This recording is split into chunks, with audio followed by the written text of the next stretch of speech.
දරුවන් දරුවනේ ඉතිහාසය 2021 11 ශ්‍රේණියේ දරුවන් වෙනුවෙන් අල්ගුණසේකර අධ්‍යාපන පදනමේ උදාරතර සංකල්පයකට අනුව ඔබගේ සාපේල විභාගයේ ඒ සාමාර්ථ 9ක සිහිනය වෙනුවෙන් කැපවෙන මේ කැපවීමේ තුන්වෙනි දිනයේ විදියට අද දින අපි සාකච්ඡා කරන්න බලාපොරොත්තු වෙන්නේ සාපේල විභාගයට අත්‍යවශ්‍ය විෂය කරුණු ඇතුළත් ප්‍රශ්න පත්‍රයක්.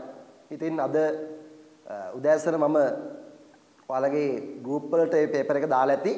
මේ පේපර් එකේ අපි කතා කරන්නේ MCQ කෙටි ප්‍රශ්න 20ක් ඒ වගේම සෑම ප්‍රශ්නයකම සෑම පේපර් එකකම පළවෙනි ප්‍රශ්නය ඔබ දන්නවා පුතේ පේපර් ස්ට්‍රක්චර් ගැන ඔබට හොඳ අවබෝධයක් තියෙන්න ඕනේ. මොකද ඒකට හේතුව සියලුම විෂයන් වල ඉතිහාසය විතරක් නෙවෙයි අනිකුත් සියලුම විෂයන් වල ප්‍රශ්න පත්‍ර ආකෘතිය පිළිබඳව හොඳ අවබෝධයක් ඔබට තිබිය යුතුයි.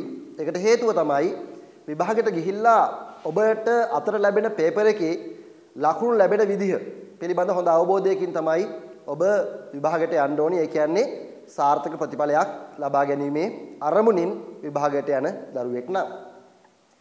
ඉතින් පුතේ රටේ පවතින COVID-19 ප්‍රශ්නයත් එක්කලා විවිධ ආකාරයෙන් ඔබට අධ්‍යාපන අවස්ථා අහිමි වෙද්දී මේ වගේ අලුත් වැඩක් කරන්නේ ඔබ වෙනුවෙන් ඔබේ අනාගතය වෙනුවෙන් රටේ අනාගතය වෙනුවෙන් අපේ දරුවන්ගේ අනාගතය වෙනුවෙන්.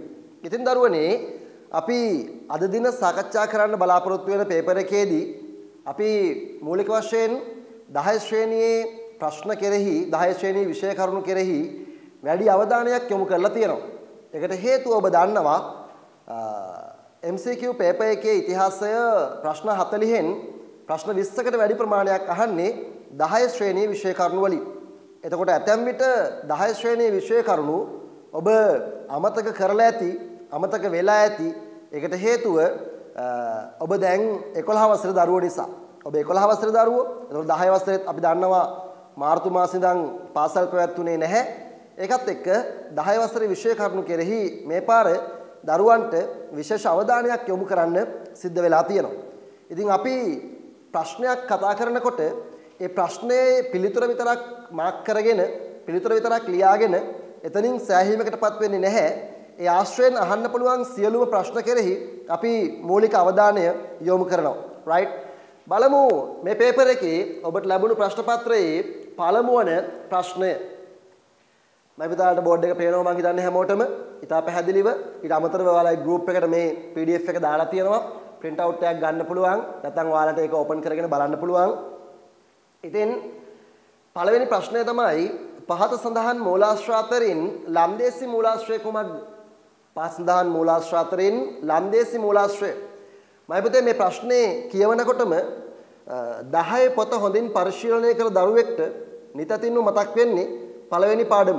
10 පළවෙනි පාඩම ඉතිහාසය හැදෑරීමේ මූලාශ්‍රය කියන මාතෘකාව. එතකොට 10 පළවෙනි පාඩමේ මේ ප්‍රශ්නේ අහන්නේ මොන කොටසින්ද? විදේශීය සාහිත්‍ය මූලාශ්‍ර වලින්. දැන් මේකේ අහලා තියෙන්නේ ලන්දේසි මූලාශ්‍රය. ලන්දේසි කියන්නේ ඒකට තවත් වචනයක් භාවිතා කරනවා ඕලන්ද. ඕලන්ද කියන්නේ ලන්දේසි. වර්තමානයේ අපි නෙදර්ලන්තයේ ලෙස හඳුන්වනවා. ඉතින් ලංකාවට ආපු ජාතීන් අතුරින් පෘතුගීසි, ලන්දේසි, ඉංග්‍රීසි කියලා ජාතීන් තුනක් අපි හඳුන ගන්නවා. ඒ ජාතීන් අතුරින් ලන්දේසීන්ගේ මූලාශ්‍රය තමයි අහන්නේ. ඉතින් ඇතැම් විට මේ ප්‍රශ්නේ සමහර දරුවෙකුට බොහොම පහසු ප්‍රශ්නයක් වෙන්න පුළුවන්. කෙනෙකුට අපහසු ප්‍රශ්නයක් වෙන්න පුළුවන්. නමුත් මම මේ ප්‍රශ්නය ඇසුරින් අපේක්ෂා කරන්නේ විදේශීය සාහිත්‍ය මූලාශ්‍ර වලින් අහන ඕනෑම ප්‍රශ්නයකට පිළිතුරු ලියන්න ඔබට හැකියාව ඇති කිරීම. ඔබ තුල සක්‍යතාව හැකියාව නිර්මාණය කිරීම. ඉතින් දරුවනේ විදේශීය සාහිත්‍ය මූලාශ්‍ර කියලා කියද්දී මතක තියාගන්න ඕනි මූලික කරුණු දෙකක්. එකක් තමයි ලංකාව ගැන තොරතුරු තියෙන්න ඕනි කියන කාරණය. අනික තමයි විදේශිකයෙක් ලියන්න ඕනි කියන කතාව. එහෙනම් මොකද්ද ගැලපුණාම එන්නේ වාක්‍ය? ලංකාව පිළිබඳව තොරතුරු ඇතුළත් විදේශීය ලේඛකයන් විසින් රචිත කෘති සහ වාර්තා අපි හඳුන්වනවා විදේශීය සාහිත්‍ය මූලාශ්‍ර කියලා. මම මේ කියපු වාක්‍ය ඇතුලේ කරුණු දෙකක් අන්තර්ගතයිමයි පුතේ. එකක් ලංකාව ගැන තොරතුරු තියෙන්න ඕනි කියන කාරණය. අනික විදේශිකයෙක් ලියන්න ඕනි කියන කාරණය. එහෙනම් ලංකාව පිළිබඳව තොරතුරු ඇතුළත් විදේශීය ලේඛකයන් විසින් රචිත කෘති සහ වාර්තා අපි හඳුන්වන්නේ විදේශීය සාහිත්‍ය මූලාශ්‍ර කියලා. විදේශීය සාහිත්‍ය මූලාශ්‍ර ඔබේ අච්චුපොතේ 10 වසරේ පළවෙනි පාඩමේ විස්තර කරන විදිහට ගත්තාම මූලික වශයෙන් ප්‍රභේද දෙකයි. කොටස් දෙකයි. ඒ තමයි අපි සරලව මතක තියාගන්නවා ආපු සහ නාපු කියලා. ආපු සහ නාපු කියන්නේ ආපු කියන්නේ ලංකාවට පැමිණ වාර්තා කළ වාර්තා, නාපු කියන්නේ ලංකාවට නොපැමිණ ලියපු පොත්පත් වාර්තා. ආපු අය ලියන්නේ සියසින් දැක බලාගෙන. එතකොට ඒ තොරතුරු වල විශ්වසනීයත්වයේ හෙවත් විශ්වාස කළ හැකි බව වැඩි. නාපු අය ලියන්නේ අසා දැනගෙන. ඉන්දියාවට ආපු කෙනෙක් ලංකාව ගැන ලියනවා. හැබැයි ලංකාව ගැන අහලා දැනගෙන ලියන්නේ. එතකොට ඒවායේ විශ්වසනීයත්වය අඩුයි. එහෙනම් ඔබට සරලව මතක තියාගන්න පුළුවන් ආපු සහ නාපු කියන. ආපු සහ නාපු. මොනවද ආපු අයගේ පොත්? මෙන්න මේ කියන පොත් සෙට් එක අච්චු පොතේ තියෙනවා. අච්චු පොතේ තියෙන එක මම ලියා ගන්න දෙන්න අවශ්‍ය නැහැ නේ වාට. නේ? මේ විදිහ ඔබට ගුරුවරු උගන්වලා ඇති. ඔබ ෂෝට් නෝට් කරගෙන ඇති. පාඩම් කරලා ඇති. ඒත් මුකුත් නැත්නම් අච්චු පොතේ තියෙනවනේ. ටෙක්ස්ට් බුක් එකේ තියෙනවා. පළවෙනි පාඩමේ. මෙන්න මම කියනවා මූලාශ්‍ර ටික ඔබේ හෘද සාක්ෂියට එකඟව ඔබ බලන්න ඔබට මේ මූලාශ්‍ර ටික පාඩම්ද කියලා. මොකද පුතේ මේ තියෙන කෙටි ප්‍රශ්නයක්. මේ කෙටි ප්‍රශ්නයක්. නමුත් රචනා ප්‍රශ්නයක් අහුවොත් ඔබට ආපු අයගේ පොත් පිළිබඳව. මොකද ඒ තොරතුරු විශ්වසනීයත්වයෙන් වැඩි හේතුව සියසින් දැක බලාගෙන ලියන නිසා. නාපු අය ලියන්නේ අසා දැනගෙන. ඒවයි විශ්වසනීයත්වය අඩුයි. ඉතින් ඔබට මම මේ කියන මූලාශ්‍ර ටික පාඩම් තියෙන්න ඕනේ. අනිවාර්යෙන් පාඩම් තියෙන්න ඕනේ. මම කියනවා ඔබ බලන්න. චීන පාහියන් හිමියන්ගේ දේශාටන වාර්තා, අරාබි ඉබන් බතුතාගේ දේශාටන වාර්තා, පෘතුගීසි රිබෙයිරෝගේ ලංකා ඉතිහාසය, ඕලන්ද ෆිලිපස් බැල්ඩියස්ගේ ලංකා පුරාවෘත්තය, ඉංග්‍රීසි රොබර්ට් නොක්ස්ගේ දාහෙළ දිව. ඉතින් ඔය ටික ඔබට පාඩම් ඇති කියලා මම හිතනවා. පාඩම් නැත්නම් ඔබ අනිවාර්යෙන් පුතේ මේ පාර විභාගයට මුහුණ දෙන දරුවෙක් විදියට ඔය ටික පාඩම් කරගන්න. ඔය ටික අච්චුපතේ තියෙනවා. ආයි ලියන්න අවශ්‍ය නැහැ. නමුත් අපි බොහොම කෙටියෙන් ඔය ටික පාඩම් කරනවා මෙන්න මෙහෙම. පාඩම් කරනවා මෙන්න මෙහෙම. ඔබට පුළුවන් ඔබේ ෂෝට් නෝට් බුක් එකේ ලියා ගන්න ආපු අයගේ පොත් නැත්නම් ලංකාවට පැමිණ සියසින් දැක බලාගත් දේ ඇසුරින් තොරතුරු වාර්තා කරන කතුවරුන්ගේ ග්‍රන්ථ වාර්තා මෙහෙම ෂෝට් නෝට් කරගන්න. ලියා ගන්න ඔබේ ෂෝට් නෝට් බුක් එකේ අපි මේ වෙද්දී සිතියම් කීපයක් කතා කළා පහුගිය සතිවල. ඒවට අදාළ කවි ඔබ ලියාගෙන ඇති, ෂෝට් නෝට් කරන ක්‍රම ඔබ ලියාගෙන ඇති. ඉතින් එතනම ලියා ගන්න මේකත් විදේශීය සාහිත්‍ය මූලාශ්‍රවල ලංකාවට ආපු අයගේ පොත් ටික ඔබට තේරෙන විදිහට කෙටියෙන් මෙහෙම මතක් කරනවා. අපි කියනවා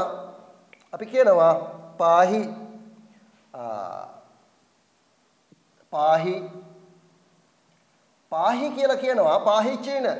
පාහියන් හිමියන්ගේ වාර්තා මොන මූලාශ්‍රයක්ද?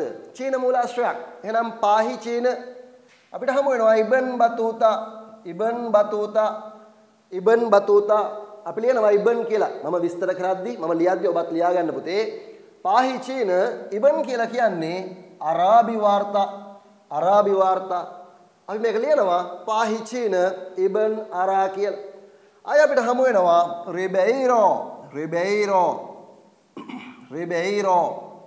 රිබෙයිරෝ මොන වාර්තාවක්ද? රිබෙයිරෝගේ ලංකා ඉතිහාසය පෘතුගීසි වාර්තාවක්. අපි මේක ෂෝට් නෝට් කරනවා කොහොමද? පාහි චීන ඉබන් අරා රිබෙයිරෝ පෘතුගීසි. ඔබ නහය විභාගයේදී රිබෙයිරෝගේ වාර්තාව මොන මූලාශ්‍රයක්ද? පෘතුගීසි වාර්තාවක්. ඔබ නහය ඉබන් බතුතාගේ වාර්තාව මොන මූලාශ්‍රයක්ද? අරාබි වාර්තාවක්. ඔබ නහවි පාහියන් හිමියන්ගේ දේශාටන වාර්තාව මොන මූලාශ්‍රයක්ද? චීන වාර්තාවක්.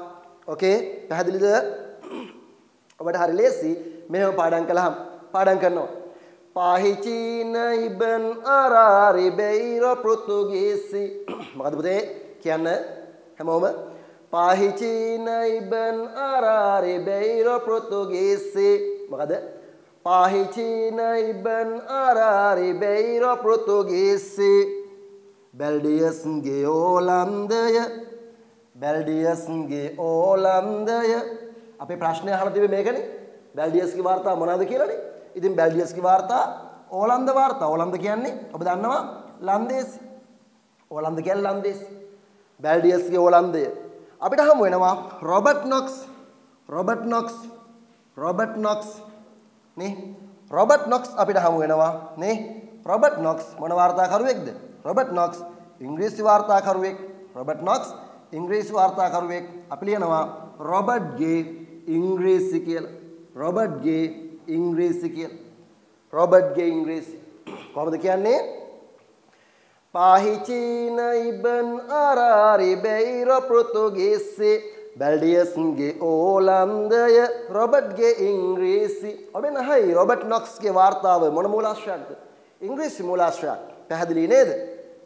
හැබැයි රොබර්ට් නොක්ස්ගේ වාර්තාව ඉංග්‍රීසි මොන මූලාශ්‍රයක්ද කියලා අහන ප්‍රශ්නේ අලුත් සිලබස් පැරණි වෙනකොට ටිකක් පැරණි ප්‍රශ්නයක්, ටිකක් පිළිලු වෙච්ච ප්‍රශ්නයක්. ඇයි එහෙම කියන්නේ?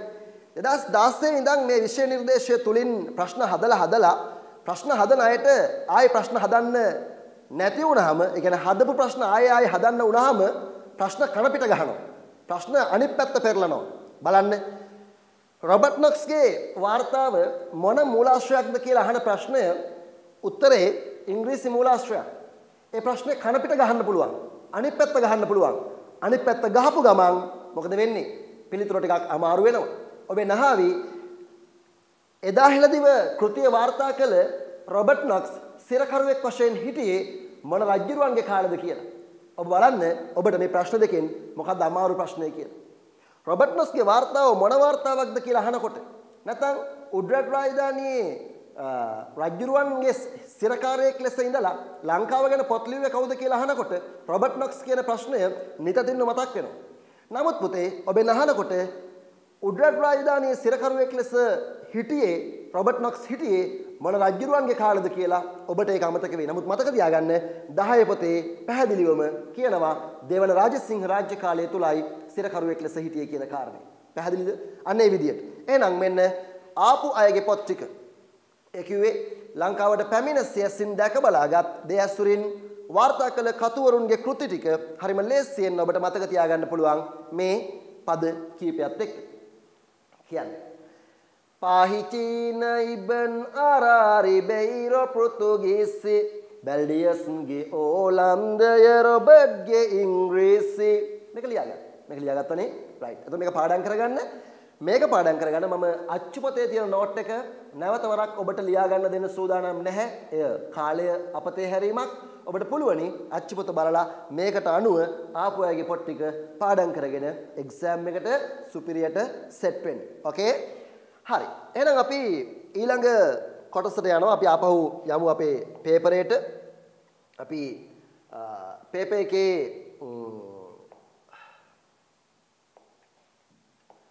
පේපර් එකේ ප්‍රශ්නේ අපෙන් තිබුණේ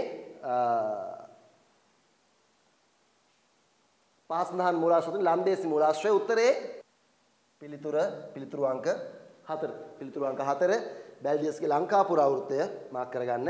දැනට පේපර්ස් නැති කෙනෙක් ඉන්නව නම් ප්‍රශ්න අංක දාලා උත්තරේ ලියා ගන්න. ඒ කියන්නේ උත්තර අංකේ ලියා ගන්න. print out එකක් ගත්ත ගමන් ඔයාලට පුළුවන් ඔය PDF එක print කරගෙන අදාළ පිළිතුරු ටික සඳහන් කරගන්න.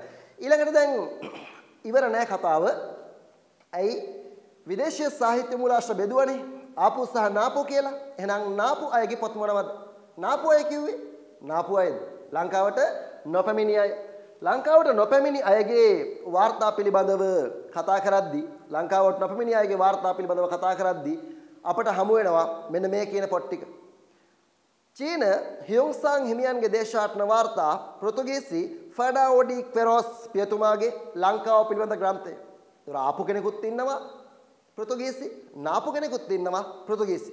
මේ දෙක වෙනම අහන්නත් පුළුවන්. ලංකාවට පැමිණ සියසින් දැක බලාගත් දේ ඇසුරින් තොරතුරු වාර්තා කළ ග්‍රන්ථය මොකක්ද කියලා අහලා නැත්නම් ලංකාවට නොපැමිණ අසා දැනගත් දේ ඇසුරින් තොරතුරු වාර්තා කළ ග්‍රන්ථය කියලා අහලා උත්තර 4ක් දෙනවා. එතකොට ආපු අය දැන් අපි පාඩම් කළානේ. එයින් නම් 3ක් දීලා දෙනවා ඔය කියපු ෆර්ඩිනාන්ඩෝ ඩි ක්වෙරෝස් කියන නම. එතකොට ෆර්ඩිනාන්ඩෝ ඩි ක්වෙරෝස් පෘතුගීසි. හැබැයි මතක තියාගන්න ඕනි රිබෙයිරෝ පෘතුගීසි ආපු කෙනා, ෆර්ඩිනාන්ඩෝ පෘතුගීසි නාපු කෙනා කියලා. පැහැදිලිද? ඒ වගේ සියුම් තැන්වලට ප්‍රශ්න යනවා. ඒකට හේතුව තමයි කාලයක් තිස්සේ එකම සිලබස් එකෙන් ප්‍රශ්න හදනකොට එකම විෂය කරුණු වලින් ප්‍රශ්න හදනකොට අහලා අහන්න තැනක් නැති වුණාම ඔය වගේ සියුම් තැන්වලට ගිහිල්ලා පොඩ්ඩක් ළමයාගේ ඔළුව කැරකෙන විදිහේ ප්‍රශ්න හදන ස්වරූපයක් අපි දකිනවා. ඒ නිසා ඔබ සූක්ෂම විය යුතුයි. ඔබ සූදානම් විය යුතුයි. මොන විදිහට ප්‍රශ්න ඇහුවත් විෂය කරුණු පිළිබඳව පුළුල් අවබෝධයක් ඔබට තිබෙනවා නම් නිවැරදි පිළිතුර හරියටම ලකුණු කරන්න ඔබට හැකියාව තියෙනවා. ඊළඟට පුතේ අපි ලියන්න යන්නේ නාපු අයගේ පොත් ටිකනේ.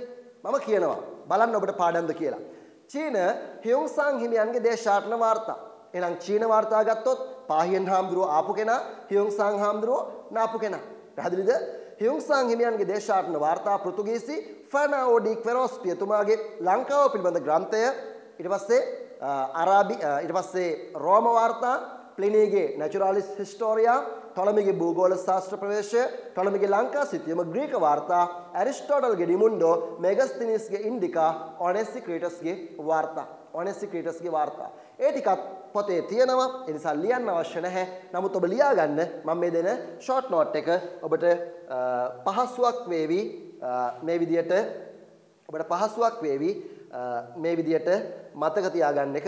රයිට්. එහෙනම් අපි ලියන්න යන්නේ නාපු අයගේ පොත් ටික. ඔබට පුළුවන් මාතෘකාව දාගන්න පුතේ ලංකාවට නොපැමිණි කියලා. ඒත් ඇති. නැත්නම් ආපු නාපු කියලා බෙදා ගන්න. උඩ අපි ලියුවේ ආපු අයගේ පොත්. දැන් අපි ලියන්නේ නාපු අයගේ පොත්. මතක තියාගන්න ඕනි නාපු අය ලියන්නේ කොහොමද?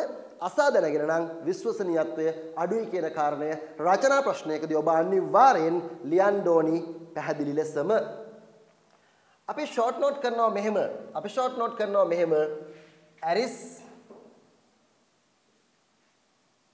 ඇරිස් කවුද ඇරිස්? ඇලිස් නෙවෙයි පුතේ ඇරිස්. ඇරිස්ටෝටල්ගේ මොකද්ද කෘතිය? ඩිමුන්ඩෝ.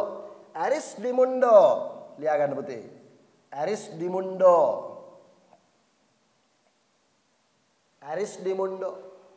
ලියා ගන්න. ඇරිස් ඩිමුන්ඩෝ. මෙගස් කවුද මෙගස්? මෙගස්තිනිස් කවුද පුතේ?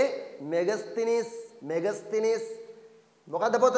ඉන්ඩිකා නේ. මේ ලංකාව ගැන තොරතුරු ලියන විදේශිකයෝ ලංකාව ගැන අහලා දැනගෙන ලියපු තොරතුරු. මොකද ඔයාගේ පොතේ තියෙනවා අනුරාධපුර යුගයේ මුල සිට ලංකාව ගැන විදේශිකයෝ දැනන් හිටියා. ඒ කොහොමද? අන්තර්ජාතික වෙළඳාම නිසා, විදේශ වෙළඳාම නිසා. ඒ නිසා ඔවුන් ලියූ පොත්වල ලංකාව ගැන තොරතුරු ලියුවා. නමුත් 16 වෙනි සියවස කියන්නේ කී සිය ගණන්ද? 1500 ගණන්. කොහොමද හොයාගන්නේ? 16 වෙනි සියවස එකක් අඩු කරන්න. කීයද? 15යි. අගට දෙකක් දාන්න. මොකක්ද? 1500 ගණන්. නේ. වර්ෂයක් තිබ්බොත් මොකද කරන්නේ? අග ඉලක්කම් දෙක කැපුවා. ඉතුරු ගානට එකක් එකතු කරා. 15යි 1යි 16යි. වර්ෂයක් තිබ්බොත් මොකද්ද කරන්නේ? දෙකක් කැපුවා. එකක් එකතු කරා. සියවස් තිබ්බොත් මොකද්ද කරන්නේ? වර්ෂය හොයාගන්න එකක් අඩු කළා. අගට දෙකක් දැම්මා. මම මීට කලින් මේක කියලා තියෙනවා. මම හිතන්නේ ඔබට පහසුයි. එතකොට ඔය කියන විදියට අපි ඇරිස් ඩිමුන්ඩෝ මෙගස් ඉන්ඩිකා රයිට් ඊට පස්සේ ලියනවා ඔනෙසික්‍රේටස් එක පෙරට ලියා ගන්න. මට ඊට පස්සේ මම ලියනවා ඔනෙසික්‍රේටස් ග්‍රීක කියලා ලියන්න. ඔනෙසික්‍රේටස් ග්‍රීක. හරිද? පළවෙනි පේලිය ඇරිස් ඩිමුන්ඩෝ මෙගස් ඉන්ඩිකා ඔනෙසික්‍රේටස් ග්‍රීක. ඇරිස් ඩිමුන්ඩෝ මෙගස් ඉන්ඩිකා ඔනෙසික්‍රේටස් ග්‍රීක. මොකද පුතේ? ඇරිස් ඩිමුන්ඩෝ මෙගස් ඉන්ඩිකා ඔනෙසික්‍රේටස් ග්‍රීක. ඊළඟට ලියා ගන්න ඊළඟ පේලිය දෙවෙනි පේලිය ලියා ගන්න රයිට්. ෆර්නාන්ඩෝ කවුද? ෆර්නාන්ඩෝ ඩි ක්වෙරොස් පියතුමානේ ලංකා පුරාවෘත්තේ ලංකා පිළිබඳ ග්‍රන්ථය ලියනවා. ෆර්නාන්ඩෝ මොන වාර්තාවක්ද? ෆර්නාන්ඩෝ පෘතුගීසි වාර්තා.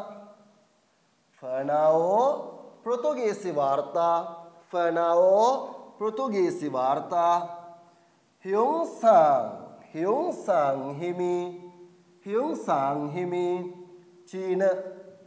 හියුන්සාන් හිමි චීන.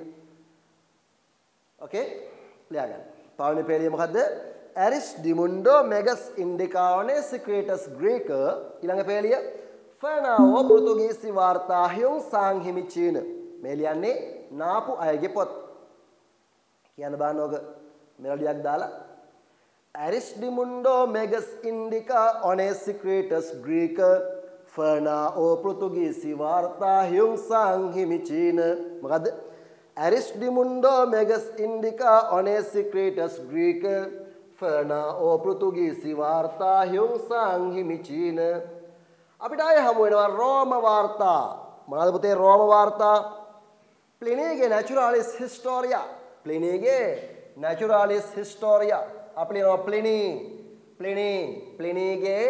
ප්ලිනීගේ නැචුරාලිස් හිස්ටෝරියා මතක තියාගන්නවා ප්ලිනීගේ නැචුරා කියලා ප්ලිනීගේ නැචුරා ආය අපිට හමු වෙනවා ටොලමි මුලින්ම ලෝක සිතියම නිර්මාණය කරපු මුලින්ම ලංකා සිතියම නිර්මාණය කරපු ග්‍රීක රෝමානුවෙක් ටොලමිගේ නේද ටොලමිගේ මොකද්ද පුතේ පොත ටොලමිගේ අපිට හමු වෙනවා එකක් ලංකා සිතියම නේ ටොලමිගේ ලංකා සිතියම හමු වෙනවා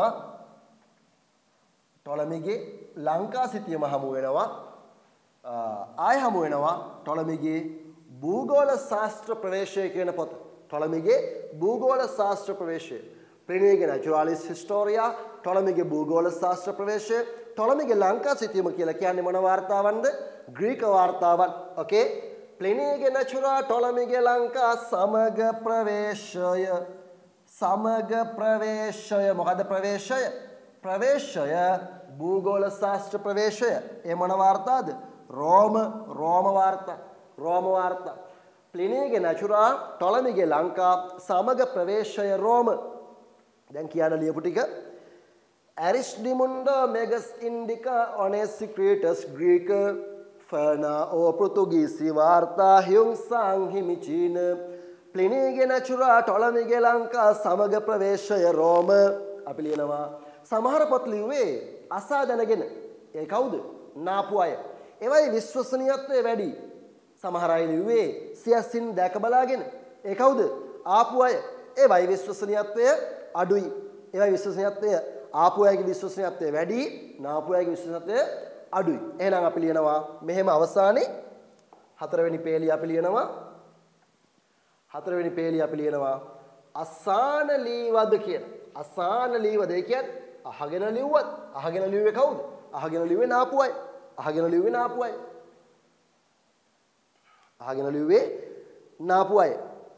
අසාන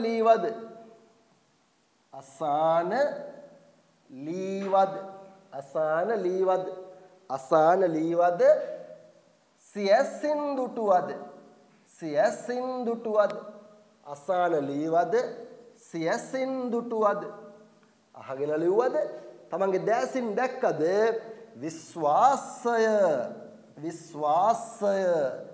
විශ්වාසය නම් කොහොමද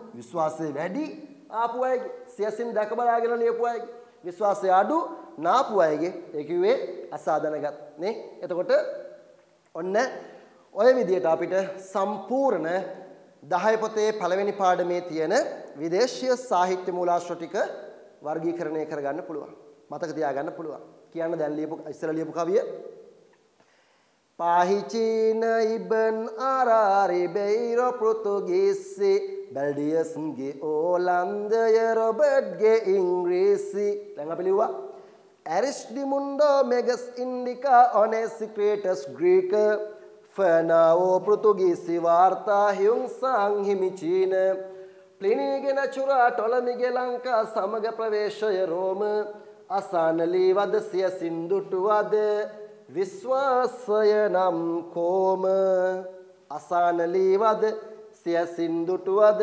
විශ්වාසය නම් කෝම right එතකොට ඔය කියන විදිහට අපිට විදේශීය සාහිත්‍ය මූලාශ්‍ර වලින් අහන ඕනම ප්‍රශ්නයකට MCQ විතරක් නෙවෙයි රචනා ප්‍රශ්නයක් අහුවත් ඔය ටික පාඩම් නම් කිසිම ගැටලුවකින් තොරව සංසංගාලා උත්තර ලියන්න පුළුවන් right අපි දෙවෙනි ප්‍රශ්නයට ප්‍රවේශය එතමයි මීට වසර 12000කට පමණ පෙර කාලවකවානුවකදී මානවයින් මෙරට මානවයින් කැලෑදෙල් ඇට පුලුස්සා ආහාරයට ගත් බවට සාක්ෂි හමු වන ස්ථානයක් නම් මේ ප්‍රශ්න දකින්නකොටම මයි පුතාලට 10 පොත පිළිබඳව අවබෝධයක් තියෙන කෙනෙක් නම් මතක් වෙන්න ඕනි පාඩම අංකයේ පාඩම 2 මාතෘකාව ශ්‍රී ලංකාව ජනාවාස වීම ඉතින් කතා කරනවා මහවංශයේ දීපවංශයේ වගේ සාහිත්‍ය මූලාශ්‍රවල ලියවුනේ ක්‍රිස්තුපූර්ව 6 වෙනි සියවසේ ලංකාවට ආපු ආර්යයන්ගෙන් ලංකාව ජනාවාස වන බව. නමුත් පුරාවිද්‍යාඥයන් විසින් දිගින් දිගටම සිදු කරපු කැණීම් වලින් මොකද ඉතිහාසය කියන්නේ පුතේ වෙනස් වෙන විෂයක් නේ සමහරව හිතන්නේ ඉතිහාසය වෙනස් වෙන්නේ නැහැ කියලානේ නේ වැඩිපුරම වෙනස් වුනේ පහුගිය අලුත් විෂය නිර්දේශ වෙනකොට ඉතිහාසය. මොකද අපි ඉගෙන ගත්තෙත් ආර්යයන්ගෙන් තමයි ලංකාව ජනාවාස වුනේ කියලා. නමුත් අලුත් පොත්වල තියෙන්නේ දැන් අපි පිළිගන්නේ දැන් අපි උගන්වන්නේ ඒක නෙවෙයි. ඉතිහාසය වෙනස් වෙලා. අපි උගන්වන්නේ අදින් වසර 1,25,000කට ඉහත ඉන්දියන් සාගරය හරහා මෙහෙට ආපු නූතන මානවයා නමින් හැඳින්වෙන හෝමෝ සාපියන්ගෙන් ලංකාව ජනාවාස වන බව. හෝමෝ සාපියන්ගෙන් ලංකාව ජනාවාස වන බව. ඉතින් ඔය කියන හෝමෝ සාපියන් ලංකාවට ඇවිත් ගත කරපු ජීවිතය පිළිබඳව ගොඩක් තොරතුරු දෙවැනි පාඩමේ 10 දෙවැනි පාඩමේ තියෙනවා. යුග තුනක් අපිට හමු වෙනවා. ප්‍රාගෛතිහාසික යුගය, පූර්ව ඓතිහාසික යුගය සහ මුල් ඓතිහාසික යුගය කියලා. මේකෙදී ප්‍රාග් ඓතිහාසික යුගයේ ආහාර පානය මානවයාගේ ආහාර පාන පිළිබඳවයි මේ ප්‍රශ්නේ අහන්නේ. වසර 12000කට පෙර කාලවකවානුවකදී. ඉතින් පිළිතුර ඔබට පුළුවන් මේකේ උත්තරේ මොකක්ද කියන කාරණය අපහසු නෑනේ. පිළිතුර ඔබට පැහැදිලි ඇති. ඔව් පුතේ මේකේ පිළිතුර බවටපත් වෙන්නේ කිතුල්ගල බෙලිලන. උත්තරේ කිතුල්ගල බෙලිලන. වසර 12000කට පමණ පෙර කාලවකවානුවකදී මානවයින් කැලෑදෙල් ඇට පුලුස්සල ආහාරයට ගත් බවට සාක්ෂි හමු වෙන්නේ කිතුල්ගල බෙලිලනේ. නමුත් ප්‍රශ්නේ ඒක නෙවෙයි. ප්‍රශ්නේ මේක උත්තරේ මාක් කරගන්න එක නෙවෙයි.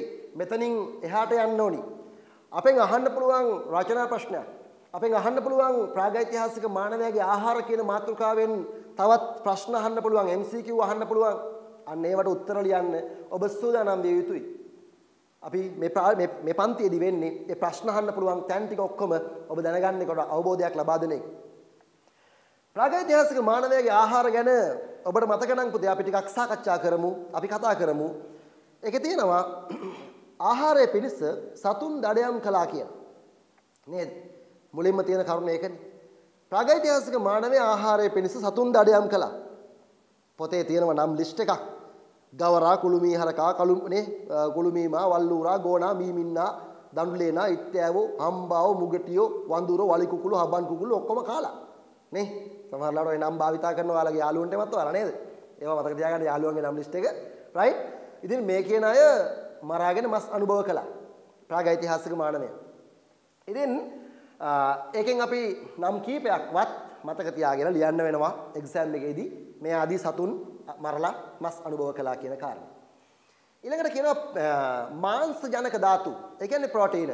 ප්‍රෝටීන බහුල මිරිදිය මාළු ආහාරයට ගත් බව. මොකුන්ද කාලා තියෙන්නේ? තිත්තයෝ. කොහෙද ඉන්නේ? දිය කඩਿතිවල. පොතේ එහෙමයි තියෙන්නේ. දිය කඩਿතිවල ඉන්න තිත්තයෝ ආහාරයට ගත්තලු.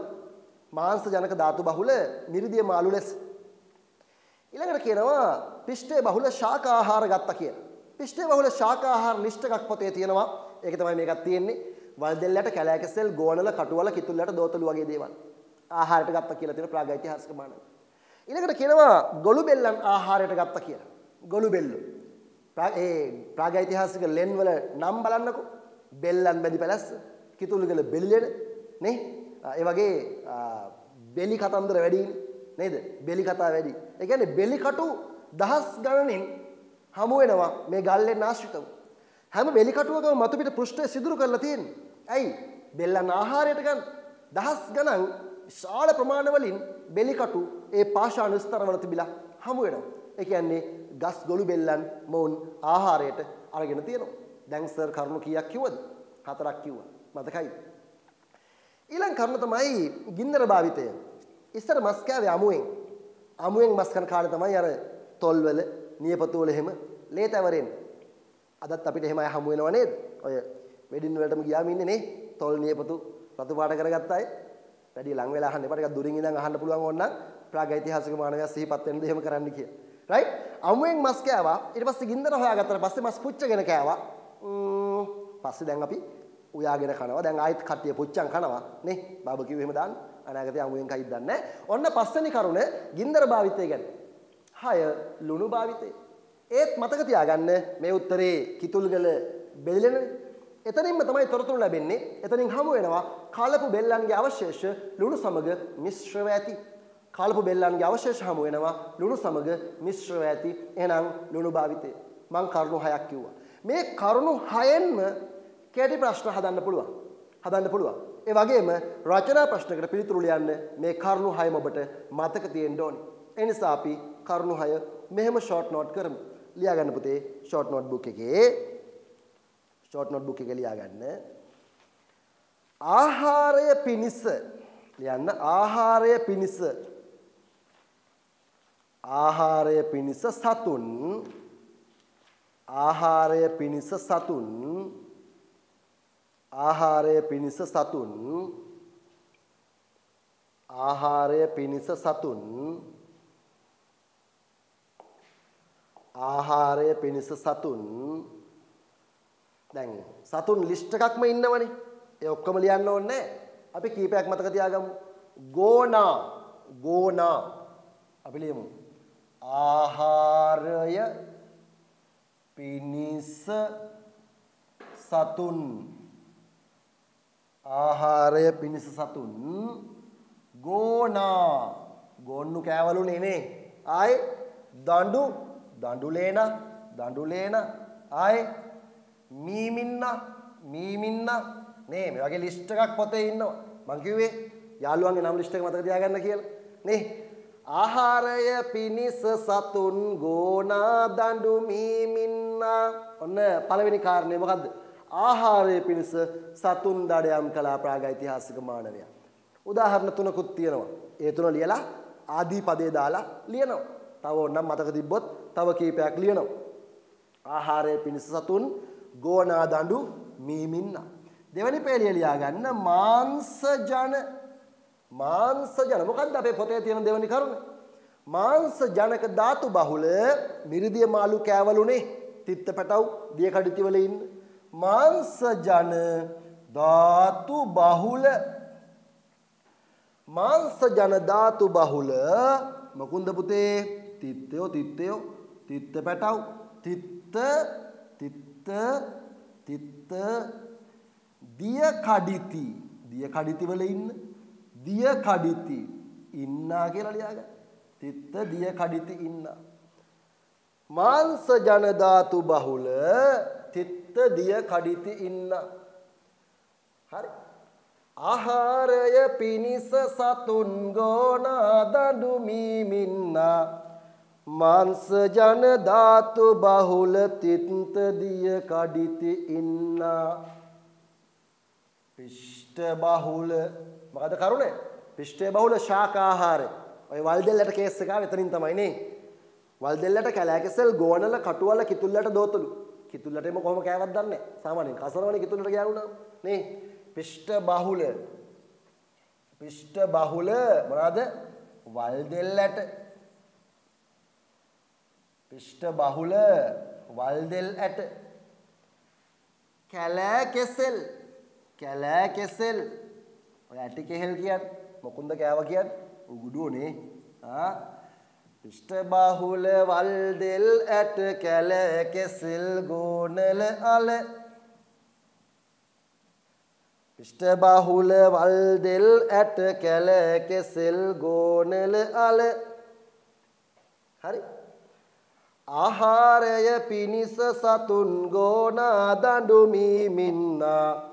මාංශ ජන ධාතු බහුල තිත්ත දිය කඩਿੱති ඉන්නා. පිෂ්ඨ බහුල වල් දෙල් ඇට කැලෑකෙසල් ගෝනල අල. පිෂ්ඨ බහුල වල් දෙල් ඇට කැලෑකෙසල් ගෝනල අල. ඊළඟ පේළිය ගන්න ගින්දර. ඔව් ගින්දර භාවිතා කරාලුනේ නේද? මස් අමුයෙන් කෑවේ නෑ, මස් පුච්චගෙන කෑවා. ඉතින් කියනවා ගින්දර භාවිතා කළා කියලා. ගින්දර ආයි ගොළු බෙල්ලන් ආහාරයට ගත්තා කියලා කිව්වනේ. බෙලි කටු බහුල වශයෙන් හමු වෙනවා. මොන බෙල්ලද පුතේ? ඔව් ගස් ගොළු බෙල්ලන් නේ ගස් ගොළු බෙල්ලන් තමයි කෑවා කියන්නේ. ගින්දර ගස් ගොළු බෙල්ලන් ගින්දර ගස් ගොළු බෙල්ලන් ගින්දර ගස් ගොළු බෙල්ලන් ගින්දර ගස් ගොළු බෙල්ලන් සහ ලුණු හමු විය. ඔව් ලුණු හමු වෙනවා. කොහෙන්ද? කිතුගල කිතුල් ගලින් අපි කිතුගල කියලා ලියමු. කිතුගල ගින්දර ගස් ගොළු බෙල්ලන් සහ ලුණු හමු විය කිතුගල. සම්පූර්ණ මේ පද හතරේ තියෙනවා පුතේ ඔබට පාඩම් කරන්න තියෙන ප්‍රාගෛතිහාසික මානවයාගේ ආහාර ගැන සම්පූර්ණ නෝට් එක. නේ ස්ථානත් එක්කම ලුණු හමු වෙන්නේ කොහෙන්ද? කිතුල් ගලින්. අහනවා ප්‍රශ්න වලට. දැන් ඔය අහපු ප්‍රශ්න වගේ ප්‍රශ්න. ඒ නිසා මතක තියාගන්න. රචනා ප්‍රශ්නයක් අහුවත් මේ කරුණු 6ම ඔබ ලියනවා. ඇතැම් විට ඔබෙන් විභාගයේදී අහයි ප්‍රාගෛතිහාසික මානවයාගේ ආහාර රටාව පිළිබඳව කරුණු 3ක් ඇසුරෙන් විස්තර කරන්න. මම පුතේ කරුණු 3ක් ඇසුරෙන් විස්තර කරන්න අහන්නේ ප්‍රශ්නක කීවෙනි කොටසටද? 4 වෙනි කොටසට. ප්‍රශ්නක කොටස් කීයද? 4යි. ප්‍රශ්නක ඉතිහාසය දෙවැනි පේපර් එකේ ප්‍රශ්න 9න් පළවෙනි ප්‍රශ්නයට ලකුණු 30යි. ඒකේ සිතියම් 2යි, පින්තූර 2යි, කෙටි ප්‍රශ්න 4යි. ලකුණු 30යි.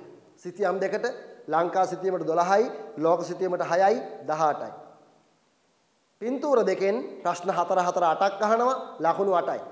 කෙටි ප්‍රශ්න 4යි, එකතුව 30යි. මෙලෙස ලකුණු 30ක පළවෙනි ප්‍රශ්නය හැරුණාම ඊටු සියලුම ප්‍රශ්න අහන්නේ එකම එක ආකෘතියකට. මොකක්ද ආකෘතිය? මොකක්ද ස්ට්‍රක්චර් එක? හැම ප්‍රශ්නාංක දෙක අපි ගමු. හැම ප්‍රශ්නයකම කොටස් කීයද? කොටස් 4යි. හැම ප්‍රශ්නයකම කොටස් කීයද පුතේ? කොටස් 4යි. මොකද්ද කොටස් 4? ඔය ලිව්වේ. හැම ප්‍රශ්නෙම කොටස් 4යි. 1 2 3 4. මොකද්ද? 1 2 3 4. මොකද්ද කොටස් 4? 1 2 3 4. ලකුණු ලැබෙන්නේ කොහොමද?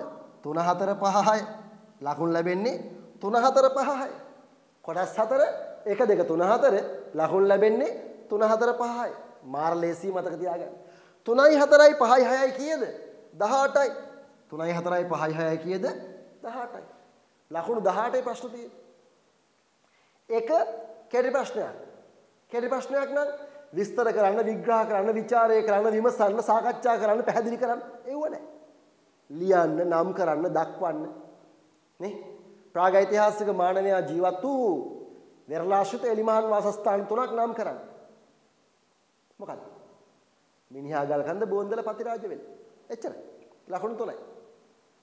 විස්තර කිරීම නෑ, විග්‍රහ කිරීම නෑ, ਵਿਚාරය විමසීම නෑ, සාකච්ඡා කිරීම නෑ. කෙටි ප්‍රශ්නයක්. දෙවැනි කොටස. ඒකත් කෙටි ප්‍රශ්නයක්. ලකුණු කීයද? 4යි. ලකුණු 4යි. කෙටි ප්‍රශ්නයක්. කාලිංග මාගගේ බලය 1215 පොළොන්නරුව ආක්‍රමණය කරනවනේ කාලිංග මාග. එතනින් ජලාශ්‍රිත ශිෂ්ටාචාරය સમાપ્તයි. රාජධාන විතන් වෙනවා නිරුද්ධික ප්‍රදේශවල, රුහුණු මායා මාලය වගේ ප්‍රදේශවල. ඉතින් මාග ආක්‍රමණය කරලා පොළොන්නරුව අල්ලගත්තට පස්සේ මාගගේ බලය රට ඇතුළට එන්න නොදී තැන් 4ක 4 දෙනෙක් බැඳ කඳවුරු. අපින් අහනවා කාලිංග මාගගේ බලය රට තුළට ව්‍යාප්ත වීම වළකාලමින් ස්ථාන 4ක කඳවුරු බැඳ සිටි පාලකයන් සිව් දෙනා නම් කරන්න. අපි ලියනවා. දැන් බලන්න මම මේ කියන ප්‍රශ්න උත්තර ඔයාලට පුළුවන්ද කියලා. මම ඔබෙන් අහන්නේ නෑ. ඔබේ හෘද සාක්ෂියෙන් ඔබ අහන්න. තව විභාගෙට මාස කිහිපයක් තියෙන්නේ. 10 ඉගෙනගෙන ඉවරයි. 11 ඉගෙනගෙන ඉවරයි. ඔබට පාඩම්ද මේ දේවල් කියලා. ඔබ ඔබේ හෘද සාක්ෂියෙන් විමසන්න. ඉතින් අපි ලියනවා. යාපහුවේ සුබසෙනවි, මිනිපේ සංකසෙනවි, ගෝවින්ද මලේ බෝනක බාහුව ආදිපාද, දඹදෙණිය වන්දි විජේ බාහුව. කරුණු 4යි, ලකුණු 4යි. 3යි 4යි මොන ප්‍රශ්න? රචනා ප්‍රශ්න. 3 වෙනි කොටසට ලකුණු කීයද? 5යිනේ. අහන්නේ කරුණු කීයක් ආශ්‍රයෙන්ද? කරුණු 2ක් ආශ්‍රයෙන්. කරුණු 2ක් ආශ්‍රයෙන්. ප්‍රාග් ඓතිහාසික යුගය පිළිබඳව සාක්ෂි හමු වන ස්ථාන කරුණු 2ක් ඇසුරෙන් පැහැදිලි කරන්න. අන්න වචනය ආවා. පැහැදිලි කරන්න, විස්තර කරන්න, විග්‍රහ කරන්න, විමසන්න, ਵਿਚාරය කරන්න, සාකච්ඡා කරන්න. ඒ වහන්නේ 3 වෙනි කොටසට. 4 වෙනි කොටසට කියන දෙකට. එකේ දෙකේ නෑ. මොකක්ද අහපු ප්‍රශ්නය? ප්‍රාගෛතිහාසික යුගයට අයත් සාක්ෂි හමු වන ස්ථාන කරුණු 2ක් ඇසුරෙන් පැහැදිලි කරන්න. ඇත්තටම එහෙම කරුණු 2ක් පැහැදිලිව ඡේද වෙන් කරලා අච්චු පොතේ දීලා නැහැ. නමුත් අච්චු පොතේ ප්‍රාගෛතිහාසික යුගය පිළිබඳව සාක්ෂි හමු වන ස්ථාන තියෙනවා ගොඩක්. අපට වෙනවා ඒ පොතේ තියෙන නෝට් එක පැහැදිලි ඡේද දෙකකට වෙන් කරගන්න. ඇයි ප්‍රශ්න අහන්නේ මේ විදිහට නිසා. මෙතන කරුණු දෙක ලිව්වොත් ලකුණු දෙකයි. කරුණු දෙකට ලකුණු දෙකයි. විස්තර දෙකට ඡේද දෙකට ලකුණු එකමාර ගන්න ලකුණු 3යි. 3යි 2යි ලකුණු 5යි. පැහැදිලිද? එතකොට දැන් අහව ප්‍රශ්නේ ප්‍රාගෛතිහාසික යුගය පිළිබඳව සාක්ෂි හමු වන ස්ථාන කරුණු දෙකක් ඇසුරෙන් විස්තර කරන්න. එක රත්නපුර සහවට මැණික් පතක්. බලන්න මේ ප්‍රශ්නේ ඔබෙන් ඇහුවොත් ඔබට පිළිතුරු ලියන්න පුළුවන්ද කියලා. මම මේ කියන උදාහරණ වලින් ඔබ තීරණය කරන්න ඔබ පිළිබඳව. මම මේ තෝරගෙන මේ 10 පොතේ තියෙන අමාරුම තැන කියනව නෙමෙයි. මම මේ දෙවෙනි පාඩමේ උදාහරණ ගත්තා. කලින් පළවෙනි පාඩමේ මූලාශ්‍ර ටික ගත්තා. මේ මූලික දේවල් බේසික්. මේවා පුළුවන්ද බැරිද? බැරි නම් ඔබ තව ටිකක් තව ගොඩක් try කරන්න වෙනවා ඒකකට යන්න. ඔබට ඔබ පිළිබඳව නිර්ණය කරගන්න, තීරණය කරගන්න මේ කතා බහ හොඳ සාධකයක්, හොඳ සාක්ෂියක්. ඔබ මට කියන්න එපා. ඔබ වෙන කාටවත් කියන්න එපා. ඔබ ඔබෙන් ප්‍රශ්න කරන්න. ඔබ මේ පිළිබඳ දැනුවත්ද? ඔබට මේක අවබෝධයක් තියෙනවද? ඔබ පොත හරියට ස්ටඩි කරලා තියෙනවද? අවුරුදු 15ක් උගන්වපු ගුරුවරයෙක් තමයි මේ ඔබට කියන්නේ. අවුරුදු 15ක අත්දැකීම් එක්ක මේ කතා කරන්නේ.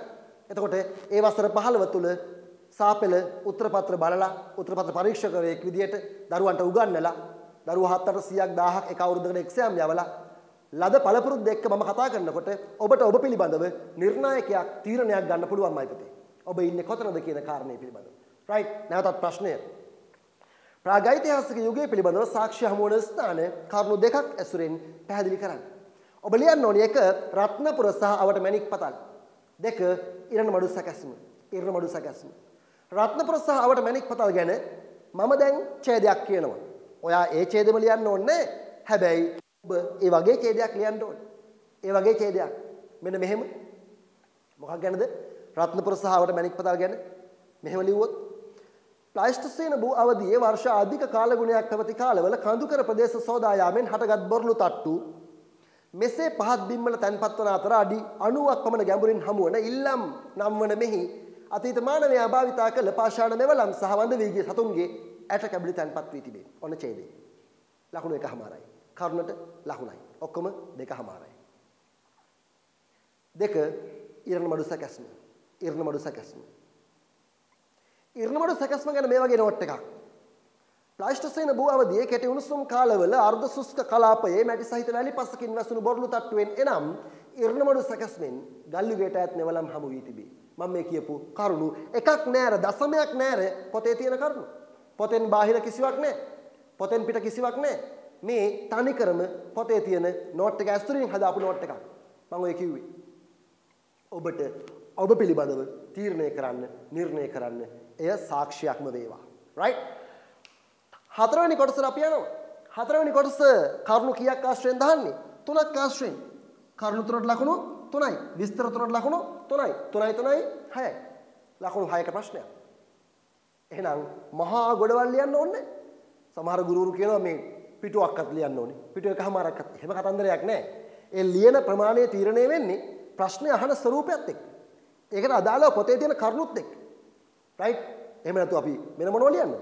පොතේ තියෙන කරුණුත් එක්කනේ පොතේ ඩිෆෙන්ඩ් වෙන්නේ, තීරණය වෙන්නේ. ප්‍රදාපෝති. ඉතින් අපි උදාහරණයක් ගමු.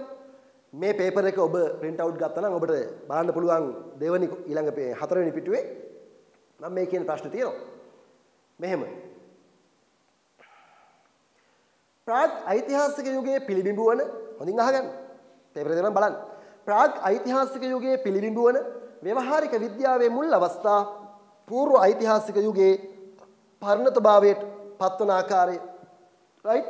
එහෙනවනේ ප්‍රාග් ඓතිහාසික යුගයේ පිළිබිඹු වන ව්‍යවහාරික විද්‍යාවේ මුල් අවස්ථා పూర్ව ඓතිහාසික යුගයේ පරිණතභාවයට පත්වන ආකාරයේ කරුණු 3ක් ඇසුරෙන් විස්තර කරන්න. කරුණු 3ක් ඇසුරෙන් විස්තර කරන්න. ප්‍රාග් ඓතිහාසික යුගයේ පිළිබිඹු වන ව්‍යවහාරික විද්‍යාවේ මුල් අවස්ථා పూర్ව ඓතිහාසික යුගයේ පරිණතභාවයට පත්වන ආකාරය කරුණු 3ක් ඇසුරෙන් විස්තර කරන්න. මේ තියෙන ප්‍රශ්නේ ඔබට පේනවා. ප්‍රාග් ඓතිහාසික යුගයේ පිළිබිඹු වන ව්‍යවහාරික විද්‍යාවේ මුල් අවස්ථා పూర్ව ඓතිහාසික යුගයේ පරිණතභාවයට පත්වන ආකාරය. මම හිතන්නේ මේක මේ වාක්‍ය මේ විදියටම ඔයාගේ අච්චුපතේ තියෙනවා. මේ විදිහටම තියෙනවා. ඉතින් මේක ප්‍රශ්නයක් අහන්න පුළුවන් තරක්. මේ කියන කතාව පැහැදිලි කරගන්න. 16 වෙනි පිටුවේ 4 වෙනි ඡේදය වගේ මතක අච්චුපොත් තියෙනවා නම් පෙන්නලා බලන්න. මේ කියන කතාව මෙහෙම තියෙනවා අච්චුපතේ. මොකක්ද උත්තරේ? ඔව් කරුණු තුනක් ආශ්‍රයෙන් විස්තර කරන්න ඕනේ. මැටි ඔරු සුසාන ආශ්‍රයෙන් පළවෙනි ඡේද ලියනවා. මැටි ඔරු සුසාන ආශ්‍රයෙන්. දෙවෙනි ඡේද නිවාස ඉදිකිරීම ආශ්‍රයෙන් ලියනවා. නිවාස ඉදිකිරීම උඩරංචාමඩ මේ උදාහරණය අරගෙන. තුන්වෙනි ඡේදය මැටි බඳුන් තැනීම ආශ්‍රයෙන් ලියනවා. මම කරුණු තුන විතරක් කියන්නම් මොකද මම පේපර් එක කරද්දී ඒක පැහැදිලි කරන නිසා වෙලාව අපත යන නිසා. ඔය කියන කරුණු තුන ආශ්‍රයෙන් ඡේද තුනක් ලියන්න ඕනේ. ඡේද තුනට ලකුණු 3යි කරුණු තුනට ලකුණු 3යි ලකුණු 6ක් ලැබෙනවා. පැහැදිලි කිරීමක් අවශ්‍යයි. පැහැදිලිද? එතකොට මේ දැන් මැටියොරු සුසාන ගැන කියන්නේ මොනවද? මැටියොරු ගැන හරිම ලේසි මතක තියාගන්න. මොකටද මොන වගේන්ද මොන වගේද? එච්චරයි. මොකද්ද? මොකටද මොන වගේන්ද මොන වගේද?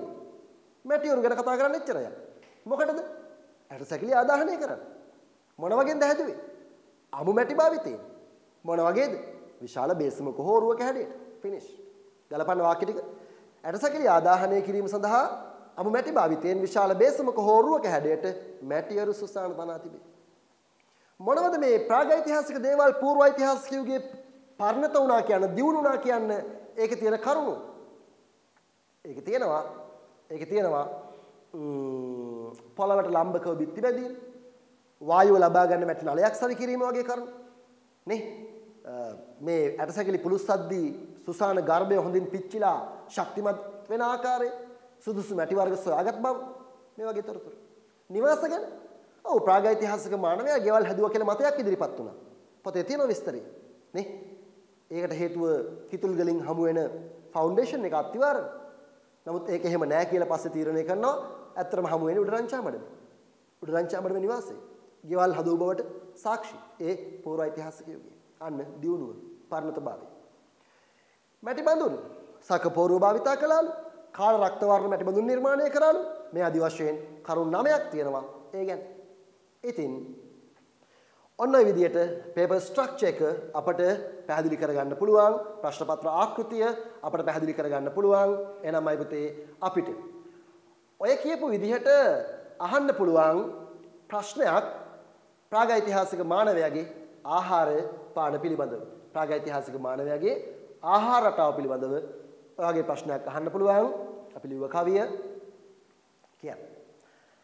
ආහාරය පිනිස සතුන් ගෝනා දඬු මීමින්නා මාංශ ජන ධාතු බහුල තිත්ත දිය කඩිති ඉන්නා පිෂ්ඨ බහුල වල් දෙල් ඇට කැල කෙසෙල් ගෝනල අල ගින්දර ගස් ගොළු බෙල්ලන් සහලුණු හමු විය කිතුගල.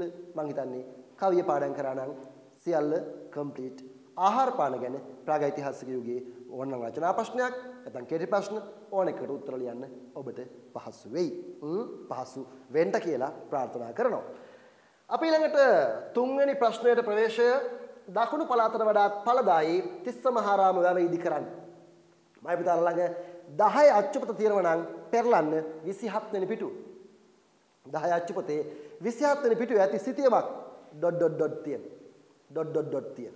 ඒකේ තියෙනවා කළු පාට චූටි ඩොට් පොඩි ඩොට්, කහ පාට රතු පාට පොඩි ඩොට් සහ රතු පාට ලොකු ඩොට්. මේ හෝමෝ සාපියන්ලා ලංකාවට ඇවිත් පදිංචි උනේ වියලි කලාපේ. හෝමෝ සාපියන ලංකාවට ඇවිත් පදිංචි උනේ මොන කලාපේද මයි පුතේ? වියලි කලාපේ. හරි.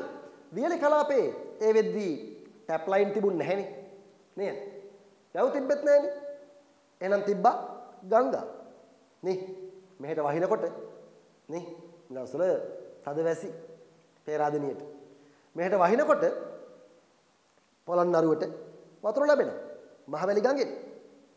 එහෙනම් මිනිස්සු පදිංචි වෙන්න ඕනේ වියලි කලාපේ කොහෙද? ගඟ ළඟ පදිංචි වෙන්න ඕනි ගඟ ළඟ. හැබැයි ගඟ ළඟ ඉන්න බෑ. මොකද්ද ප්‍රොබ්ලම් එක? ගම් වතුර. ප්‍රශ්නේ ගම් වතුර. ගඟ ළඟ ඉන්න බෑ. නේ ගඟ ළඟ ඉන්න බෑ ප්‍රශ්නය ගම් වතුර. ඔව්. මිනිස්සුන්ට ගඟ ළඟ ඉන්න බැරි නිසා මිනිස්සු මොකද කළේ? කොහොමද පොතේ තියෙන්නේ? ගංගාවල පිට අර නිම්නයට පිටත ප්‍රදේශවල ගංගාවල පිටාර නිම්නයට පිටත ප්‍රදේශවල වැසි ජලයෙන් පෝෂිත කුඩා වැව් කේන්ද්‍ර කරගෙන වැසි ජලයෙන් පෝෂිත කුඩා වැව් හදාගෙන ඒ වැව් ළඟ පදිංචි වුණා. වැවක් ළඟ පවුල් කීපයක් පදිංචි වුණාම හැදෙනවා ගමක්. වැවක් ළඟ පවුල් කීපයක් පදිංචි වුණාම හැදෙනවා ගමක්. ගමේ තියෙන වැව ගම් වැව. වැවේ තියෙන ගම වැව් ගම. සේම් වාපිගාම. වාපිගාම. සුමන වාපිගාම, විහාර වාපිගාම, හුන්දරි වාපිගාම, කඩහ වාපිගාම. මොකෙද තියෙන්නේ? මහවංශ. මහවංශ. ඉතින් මෙන්න මේ විදියට වියලි කලාපේ වැව් ආශ්‍රය කරගෙන මිනිස්සු පදිංචි වුණා. නමුත් කාලයක් යනකොට මිනිස්සු දැනගත්තා මේ ගම් වතුර කන්ට්‍රෝල් කරන්න පුළුවන් කියලා. පාලනය කරන්න පුළුවන් කියලා. කොහොමද? මෝටරයක් දාලා නේ මෝටර එකක් දාලා වතුර ටික අදිනවා ගඟෙන් එළියට. එහෙමද? නෑ ඒ කාලේ මෝටර තිබුණේ නෑනේ. ඒ කාලේ මෝටර තිබුණ නැති වුණාට මිනිස්සු මීටර නේද? මීටර පාවිච්චි කරලා මොකද කළේ? බැඳ අමුණු. ගඟ හරහා බඳින මිටි බැම්ම අමුණ. එතනින් ඇලක් මගින් ජලය ලබා ගන්නවා වැව් වලට. මහවැලි ගඟ හරහා මිනිපෙදි බැඳ බැම්ම මිනිපේ අමුණ. එතනින් පටන් ගන්න ඇල මිනිපේ ඇල. පැහැදිලි. අම්බන් ගඟ හරහා ඇලහැරදි බැඳ බැම්ම ඇලහැර අමුණ. එතනින් පටන් ගන්න ඇල ඇලහැර ඇල. ඉතින් අමුණු බැඳලා ගම් වතුර පාලනය කළා. ගඟට අතු ගංගා වලින් වතුර එකතු වෙන නිසානේ ගම් වතුර ඇති වෙන්නේ. දැන් තැන් තැන් වලින් අමුණු බැඳලා ඇල මාර්ග වලින් වතුර ගත්තාම ගම් වතුර ඇති වෙන්නේ නැහැ. දැන් මිනිස්සුන්ට වැව ළඟින් ආපහු ගඟ ළඟට එන්න පුළුවන් වුණා. වැව ළඟින් ආපහු ගඟ ළඟට එන්න පුළුවන් වුණා. ගම් වතුර පාලනය කළා ක්‍රිස්තු පූර්ව ක්‍රිස්තු වර්ෂ පළමු වන සියවස් විතර වෙනකොට. ඒක තමයි ওই 10 පොතේ 27 වෙනි පිටුවේ සිටියේ මේ තියෙන්නේ. රතු පාට ලොකු ඩොට් තුන්වෙනි අදියර ජනාවාස යටින් ලියලා තියෙනවනේ. ඒක තමයි ගඟ ළඟම බිහි වුණේ. ගඟ ළඟම බිහි වුණේ. ඉතින් එතකොට කවුද මේ මුලින්ම කිරිඳි ඔය හරහා අමුණක් බඳින්නේ? අමුණක් බඳින්නේ. ඉලනාග රජුරු. ඉලනාග. ඔය අමුණු බැඳීම ගැන කියනකොට පොතේ සෙල්ලිපි දෙකක් අපිට හමු වෙනවා. අමුණ කියලා කිව්වේ ආවරණ බැම්මනේ. නේ? ගඟේ ජලය ගමන් මඟ ආවරණය කරන බැම්ම. නේ? මඟ ආවරණය කරන බැම්ම ආවරණ බැම්ම හෙවත් අවරණ මොකේද තියෙන්නේ? කුරුණෑගල දිස්ත්‍රික්කයේ ගණේකන්ද විහාරයේ. කුරුණෑගල දිස්ත්‍රික්කයේ ගණේකන්ද විහාරයේ සහ ගල්ලෙන විහාරයේ විහාර දෙකක්. ඒ විහාර දෙකේ ගල්ලෙන් වල තියෙනවා බ්‍රාහ්මීය සෙල්ලිපි. ඒ බ්‍රාහ්මීය සෙල්ලිපි වල ඔය කියන අවරණ කියන වචනේ තියෙනවා. අපි පස්සේ පාඩම් කරමු. කවියක අපි ලියනවා මෙහෙම. කුරුණෑගල ගණේකන්ද ගල්ලෙන අවරණ අමුනේ සිතුල් පව්ව පුස්ස දේව වේලු සුමන පරුමකනේ ඍෂිගිරි නඛදිව වසඹගේ වල්ලිපුරම් රන්පතිනේ දසගම් මෙත්තන් පිළිබඳ ලියවෙයි කළුදිය පොකුණේ කියලා අපේ සෙල්ලිපි සෙට් එකක් එකතු කරලා අපි හදපු කවියක්. රයිට් අපි ඒක පස්සේ ලියමු. දැනට ඔබට පැහැදිලි ඇති මං හිතන්නේ උත්තරය මොන නාග ඉලනාග නේ පිළිතුර පැහැදිලි ඇති මයි පුතාලට පිළිතුර ඉලනාග නේ පිළිතුර ඉලනාග ඉතින් මේ ගණන් කරන්න එපා ප්‍රශ්න කීයක් කතා කරාද කියලා. මොකද හේතුව පුතේ ප්‍රශ්නයක්කින් ඊළඟ ප්‍රශ්නට යද්දී අපිට විෂයානුබද්ධව කතා කරන්න ගොඩාක් කරුණු තියෙනවා. ඒ කරුණු ගැන ඔබට අවබෝධයක් තිබිය යුතුයි. ඒ නිසා මේ පේපර් ක්ලාස් එකේ ඉන්න ඕනේ. මේක අහගෙන ඉන්න ඕනේ. මේක ග්‍රහණය කර ගන්න ඕනේ. ඒ හැරුණාම කාගෙන් හරි යාළුවෙක්ගෙන් පේපර් එක ඉල්ලගෙන උත්තර මාක් කරගත්තා කියලා මේව කරන්න බෑ. තේරෙනවනේ? අපේ ක්ලාසස් වල ඉන්න දරුවන්ට මේවා සිම්පල්. ඇයි 10 ඉඳන් ආපු අයට මේවා කටපාඩම්නේ. 10 ඉඳන් ක්ලාස් ආපු අයට මේවා කටපාඩම්. කිසිම අවුලක් නැහැ. නේ? අපි අගෝස්තු වෙනකොට සිලබස් ඉවර කරලා පේපර්ස් කතා කරනවා ඊට පස්සේ. දැන් පේපර් ක්ලාස් යන්නේ අපි. පේපර් ක්ලාස් වල මේ ඔක්කොම කතා කරමු. පැහැදිලි? රයිට්. හරි. එහෙනම් අපි මේකේ උත්තරේ ඉලනාග. ඊට පස්සේ අපි යනවා ඊළඟ ප්‍රශ්නෙට. ඊළඟ ප්‍රශ්නෙට අපි යනවා. ඒ තමයි ශ්‍රී ලංකාවේ ප්‍රාගෛතිහාසික ජනාවාස රට තුළ එකිනෙකට වෙනස් පරිසර තත්ත්වයන්ට අනුවර්තනය වෙමින් ව්‍යාප්ත වී ඇති බව පුරාවිද්‍යාඥයන්ගේ මතය වේ. දැනට හඳුනාගෙන තිබෙන ප්‍රාගෛතිහාසික එලිමහන් කඳවුරු හා ගල් ගුහා වාසස්ථාන දක්වා තිබෙනවා. ඒවා නිවැරදිව ගැලපුවාම උත්තරේ මොකක්ද කියලා අපෙන් අහනවා. අපි කලින් කිව්වා. මිනිහා ගල්කන්ද බෝන්දල පතිරාජවෙල මොනවාද?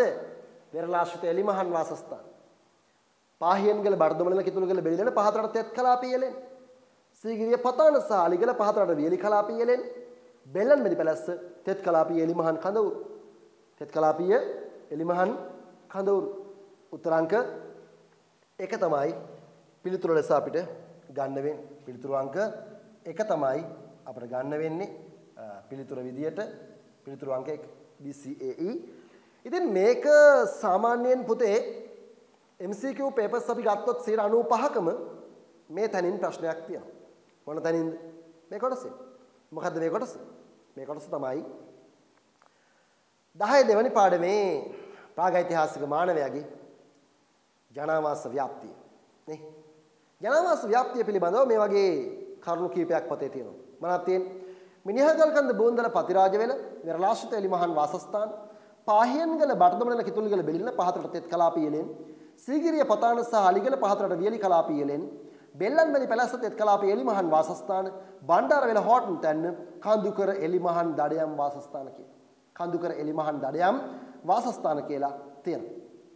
ඉතින් ඒ අසුරින් තමයි ප්‍රශ්නය අහලා තියෙන්නේ. අපිට පුළුවනි මේක ෂෝට් නෝට් කරගන්න මෙන්න මෙහෙම. ලියාගන්න ෂෝට් නෝට් බුක් එක අරගෙන ලියාගන්න මෙන්න මේ විදිහට මිනිහා කවුද?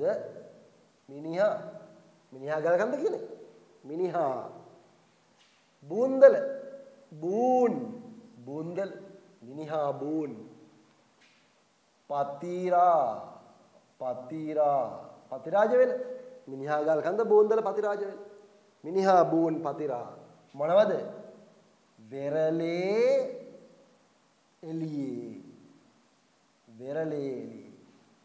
වෙරළාශ්‍රිත එලිමහන් වාසස්ථාන මිනිහා බූන් පතිරා වෙරළේ එළියේ මිනිහා බූන් පතිරා වෙරළේ එළියේ පාහියන්ගල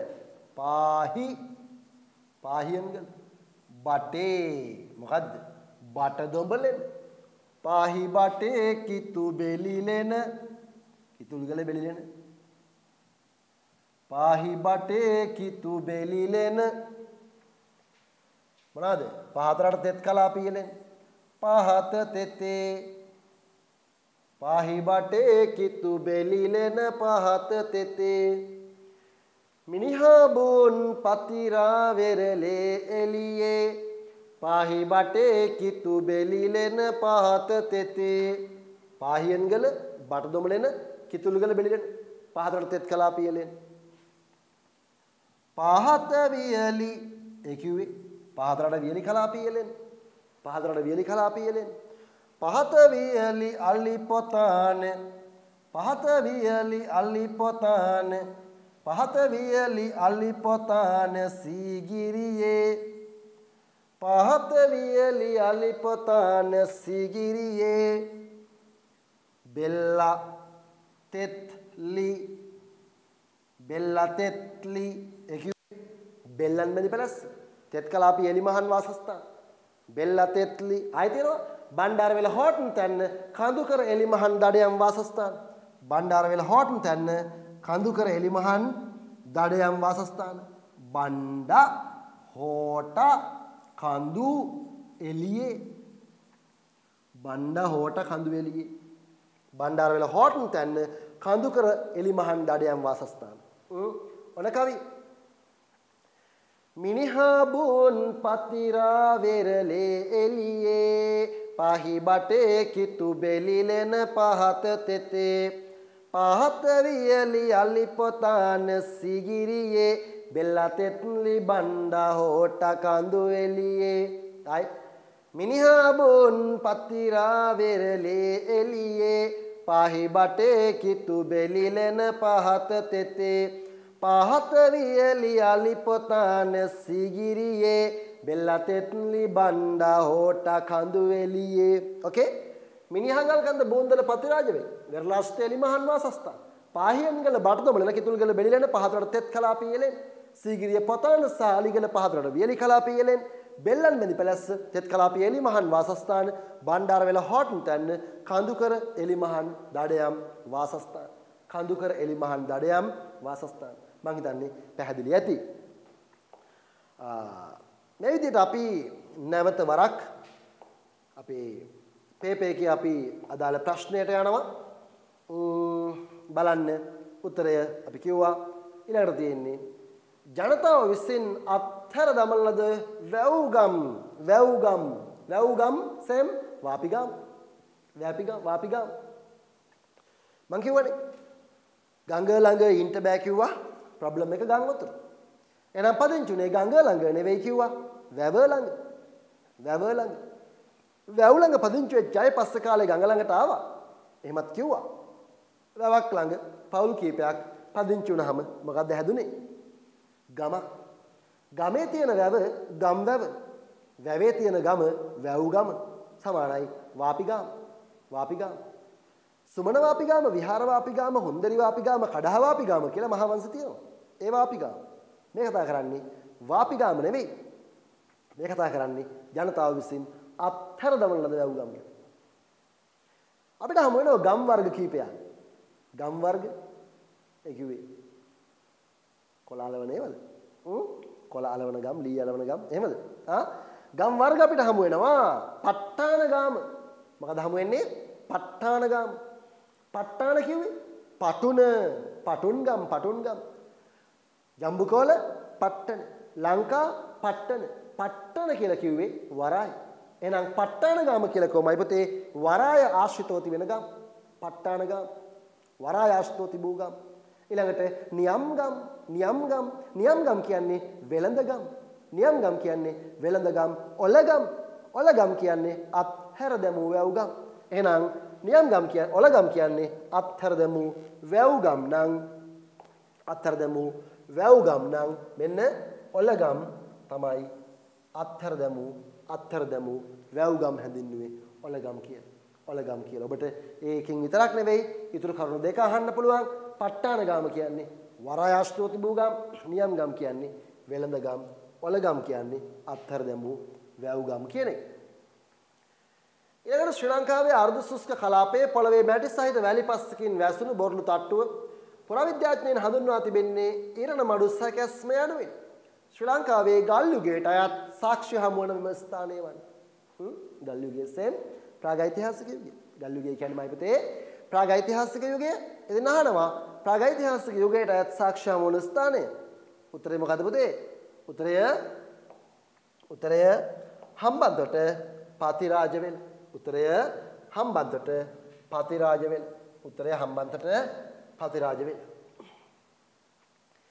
දැන් උත්තරේ මාක් කරගන්න පුළුවන්. ඒක නෙමෙයි ප්‍රශ්නය. ප්‍රශ්නය කොතනද මේක තියෙන්නේ? ඒ 10 දෙවෙනි පාඩමේමයි. 10 දෙවෙනි පාඩමේ ප්‍රාගෛතිහාසික යුගයට අයත් සාක්ෂි ගැන කතා කරලා ඉන්පස්සේ කතා කරනවා කාලය. දැන් ඔය යුග තුනේම කාලය අපි කතා කරනවා. ප්‍රාගෛතිහාසික යුගයේ කාලය. අදින් වසර 1,25,000ක සිට ක්‍රිස්තු පූර්ව 1800 දක්වා.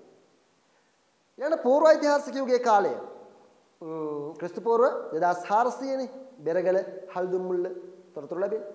2400 සිට ක්‍රිස්තු පූර්ව 600 දක්වා. මුල් ඓතිහාසික යුගයේ ක්‍රිස්තු පූර්ව 450 ඉඳන් ක්‍රිස්තු වර්ෂ 300 දක්වා. අවුරුදු 750. මුල් ඓතිහාසික යුගය. ඉතින් මේ විදිහට ප්‍රාග් ඓතිහාසික යුගයේ කාලය ගැන කතා කරද්දී පොතේ තියෙනවා සාක්ෂි 12ක්. 12.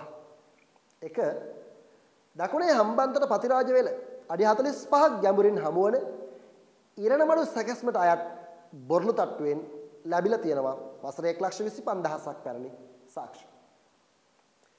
දෙක දකුණේ හම්බන්තොට බූන්දල වැල්ලේ ගංගොඩ. දකුණේ හම්බන්තොට බූන්දල වැල්ලේ ගංගොඩ අඩි 24ක් ගැඹුරින් හමුවන බොරළු තට්ටුවෙන් ලැබිලා තියෙනවා වසර 80000ක් පැරණි සාක්ෂි. ඊට අමතරව ඔයාගේ 10 පොතේ දෙවෙනි පාඩමේ තියෙනවා මෙහෙම. බුලත් සිංහල පාහියන්ගල කුරුවිට බඩදොබලන කිතුල්ගල බෙලිලන බෙල්ලම්බෙන්දි පැලස්ස අත්තනගොඩ අලුලන මානියම්ගම සීගිරිය පතාන සීගිරිය අලිගල උඩමල්ල මාතොට කියලා ස්ථාන 10ක්. ඒ ස්ථාන 10 පේලියට එකයට ලියලා ඒ ඉදිරියෙන් ඒ ස්ථාන වලින් හමුවන මෙවලම් වල කාල නිර්ණ සාධකයන් අනුව අවුරුදු කීයක් පැරණිද කියලා ලියලා තියෙනවා. වසර 38000 28000 15000 10350 10350 5350 5330 කියලා. අර කී විස්තර ටික මේ වර්ෂ ටික. ඔය කියන සාක්ෂි 12ම ලියලා තමයි ඔයා ලියන්න ඕනි රචනා ප්‍රශ්නයකට පිළිතුරු ලියද්දී ප්‍රාගෛතිහාසික යුගයේ කාලේ. ඉතින් අපිට අර මූලික ස්ථාන දෙක එකක් දකුණේ හම්බන්තොට පතිරාජවෙල අඩි 45ක් ගැඹුරින් හමුවන ඉරණමඩු සැකසුමට අයත් බොරළු තට්ටුවෙන් ලැබිච්ච සාක්ෂි වසර 1,25,000ක් පැරණි බව තහවුරු වෙන එක. අනික දකුණේ හම්බන්තොට බූන්දල වැල්ලේ ගංගොඩ අඩි 24ක් ගැඹුරින් හමුවන බොරළු තට්ටුවෙන් ලැබුණු සාක්ෂි වසර 80000ක් පැරණි බව. මේ දෙක හොඳින් මතක තියෙන්න ඕනේ. අයින් ටිකත් එක්ක අපි ෂෝට් නෝට් කරනවා. මෙහෙම වාගේ ෂෝට් නෝට් බුක් එකේ ලියා ගන්න මේ කවිය. හම්බන්තොට හම්බන්තොට හම්බන්තොට හම්බන්තොට පතිරාවෙල පතිරාවෙල හම්බන්තොට පතිරාවෙල අඩි 45ක් ගැඹුර හම්බන්තොට පතිරාවෙල අඩි 45ක් ගැඹුර ඉරණ මඩු බොරළු තට්ටුව ඉරණ මඩු බොරළු තට්ටුව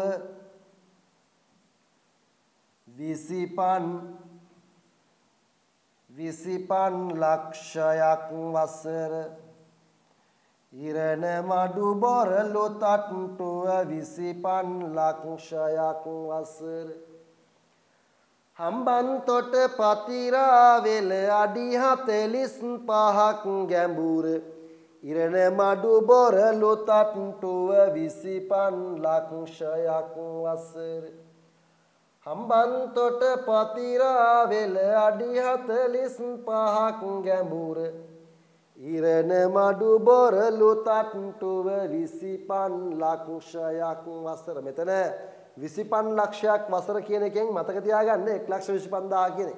ඒක වසර ලක්ෂ 25ක් නෙමෙයි ඈ. රයිට්. ඊළඟට බූන්දල කොහෙද? වැල්ලේ ගංගොඩ. බූන්දල වැල්ලේ ගංගොඩ බූන්දල වැල්ලේ ගංගොඩ අඩි 24ක් ගැඹුරේ බූන්දල වැල්ලේ ගංගොඩ අඩි 24ක් ගැඹුරේ බූන්දල වැල්ලේ ගංගොඩ අඩි 24ක් ගැඹුරේ බූන්දල වැල්ලේ ගංගොඩ අඩි 24ක් ගැඹුරින් හමුවන බොරළු තට්ටුවෙන් ලැබී ඇති මෙවලම් වසර 80000ක් පැරණි බව තහවුරු වී බූන්දල වැල්ලේ ගංගොඩ අඩි 24ක් ගැඹුරේ පැරණි 80000 වසර පැරණි 80000 වසර මෙවලම් හමු විය මිතුරේ පැරණි 80000 වසර මෙවලම් හමු විය මිතුරේ පැරණි 80000 වසර මෙවලම් හමු විය මිතුරේ. right. හම්බන්තොට පතිරාවෙල අඩි 45ක් ගැඹුර ඉරණ මඩු බොරළු තට්ටුව 25 ලක්ෂයක් වසර බූන්දල වැල්ලේ ගංගොඩ අඩි 24ක් ගැඹුරේ පැරණි 80000 වසර මෙවලම් හමු විය මිතුරේ. ලියා ගන්න මිතුරේ right කියන්න අපහු හම්බන්තොට පතිරාවෙල අඩි 45ක් ගැඹුර ඉරණ මඩු බොරළු තට්ටුව 25 ලක්ෂයක් වසර බුන්දල වැල්ලේ ගංගොඩ අඩි 24ක් ගැඹුරේ පැරණි 80000 වසර මෙවලම් හමු විය මිතුරේ ඕකේ එතකොට මේකේ අහන්නේ මේ උත්තරේ හම්බන්තොට පතිරාජ වෙල කියලා අපි කිව්වා ප්‍රශ්න අංක 7 කාන්තාවන් ඇස්පිහාට වර්ණ ගැන්වීමට භාවිතා කරන ලද ලෝහ කූරක් ඇහි බැම නැත්නම් ඇස්පිහාට වර්ණ ගන්වන්න නේ ඇස් අඳුන් ගල්වනවා කියලා නේ කියන්නේ අඳුන් කියන්නේ අංජන කියන්නේ කළු පාට සුදු පාට කට්ටියටත් අංජන කියනවා ඒ වුණාට අංජන කියන්නේ කළු පාටනේ එතකොට පුතේ ඇස් අඳුන් ගල්වන්න මොනවද භාවිතා කළේ ලෝහ කූරක් කොහෙන්ද හමු වෙන්නේ උඩරංචා මඩමෙන් වෙන මොනවද උඩරංචා මඩමෙන් හමු වෙන්නේ මැටි වළඳක කැබලි නේ ෆවුන්ඩේෂන් එකක් අතිවාරමක් ගේදරක නේ ගිලාන ඔබසින ලෙස ගෙඩම සකස් කරලා තියෙනවා ගල් දාලා මැටි දාලා තලලා පබලුවක් හමු වෙනවා පබලුවක් හමු වෙනවා නේද ඔය වගේ ගොඩක් දේවල් උඩරංචා මඩමෙන් හමු වෙනවා සත්ව ඇටකටු නේ අයි දඩයම් කළා කියලා කියන්නේ සාක්ෂියක් නේ සත්ව ඇටකටු මේ වගේ ගොඩක් දේවල් උඩරංචා මඩමෙන් හමු වෙලා තියෙනවා. ඉතින් දරුවනේ කාන්තාවන් ඇස්පිහාට වර්ණ ගැන්වීමට භාවිතා කරන ලද ලෝහ කූරක් ක්‍රිස්තු පූර්ව 1129 නේ උඩරංචා මඩම. ඔව් ඒකෙනුත් මතක තියාගන්න පුළුවන්. උත්තරය උඩරංචා මඩ. ප්‍රශ්න අංක 8 අරාබි ජාතික ඉතිහාසඥයෙකු වූ අල් බලසූරි මොන බලසූරි අල් බලසූරි ලංකාව හඳුන්වන්න භාවිතා කරන්නේ උත්තරය රතු කැට දිවයින නේ උත්තරය රතු කැට දිවයින ලංකාව හඳුන්වන්නේ කොහොමද පුතේ රතු කැට දිවයින කියලා උත්තරය රතු කැට දිවයින මෙතන උත්තරය උඩරංචා මඩ මෙතන උත්තරය හම්බන්තොට පතිරාජ වෙල ඕකේ එතකොට මේ ප්‍රශ්නේ අහන්නේ 8 වෙනි ප්‍රශ්නේ අහන්නේ විදේශ ප්‍රතිපත්තිය අපේ රජවරු විදේශීය රාජ්‍යයන් සමග සබඳතා පැවැත්වුවා. ඒ විදේශීය රාජ්‍යයන් එක්ක සබඳතා පවත්වූ බවට සාක්ෂි කිහිපයක් අපිට 10 4වෙනි පාඩමේ තියෙනවා. නේ? මතකයි? ඒකේ තියෙනවා ආසියාතික රාජ්‍යයන් එක්ක සම්බන්ධතා පවත්වනවා. අරාබි රාජ්‍යයන් එක්ක අරාබිය සමග යුරෝපා රාජ්‍යයන් සමග. ඒ කියන්නේ අර 4වෙනි කොටසේ ප්‍රශ්නයක් අහන්න පුළුවන්. කරුණු තුනක් ආශ්‍රයෙන් ලියන්න කියලා. ආසියාතික අරාබි සහ යුරෝපා ආසියාතික අරාබි සහ යුරෝපා නේ ආසියාතික රාජ්‍යයන් සමග පවත්වපු සබඳතා පිළිබඳව සාක්ෂි ගොඩක් තියෙනවා ඉන්දියාවේ චේර කියන රාජ්‍ය රජුරුව පත්තිනි දේවාලයක් හදලා ඒකේ ඕපනින් සෙරමනි එකට ඉන්වයිට් කරනවා එයාගේ යාළුවන්ට ඒ ගියපු යාළුවෝ සෙට් එක නේ බොකු සෙට් එක ඒ සෙල්ලිපියක ලියලා තියෙනවා ඒකේ තියෙනවා කාගේ නමද? ගජබා රජුරුවන්ගේ නම. ගජබා රජුරුවන්ගේ තාත්තා වංකනාසික තිස්ස.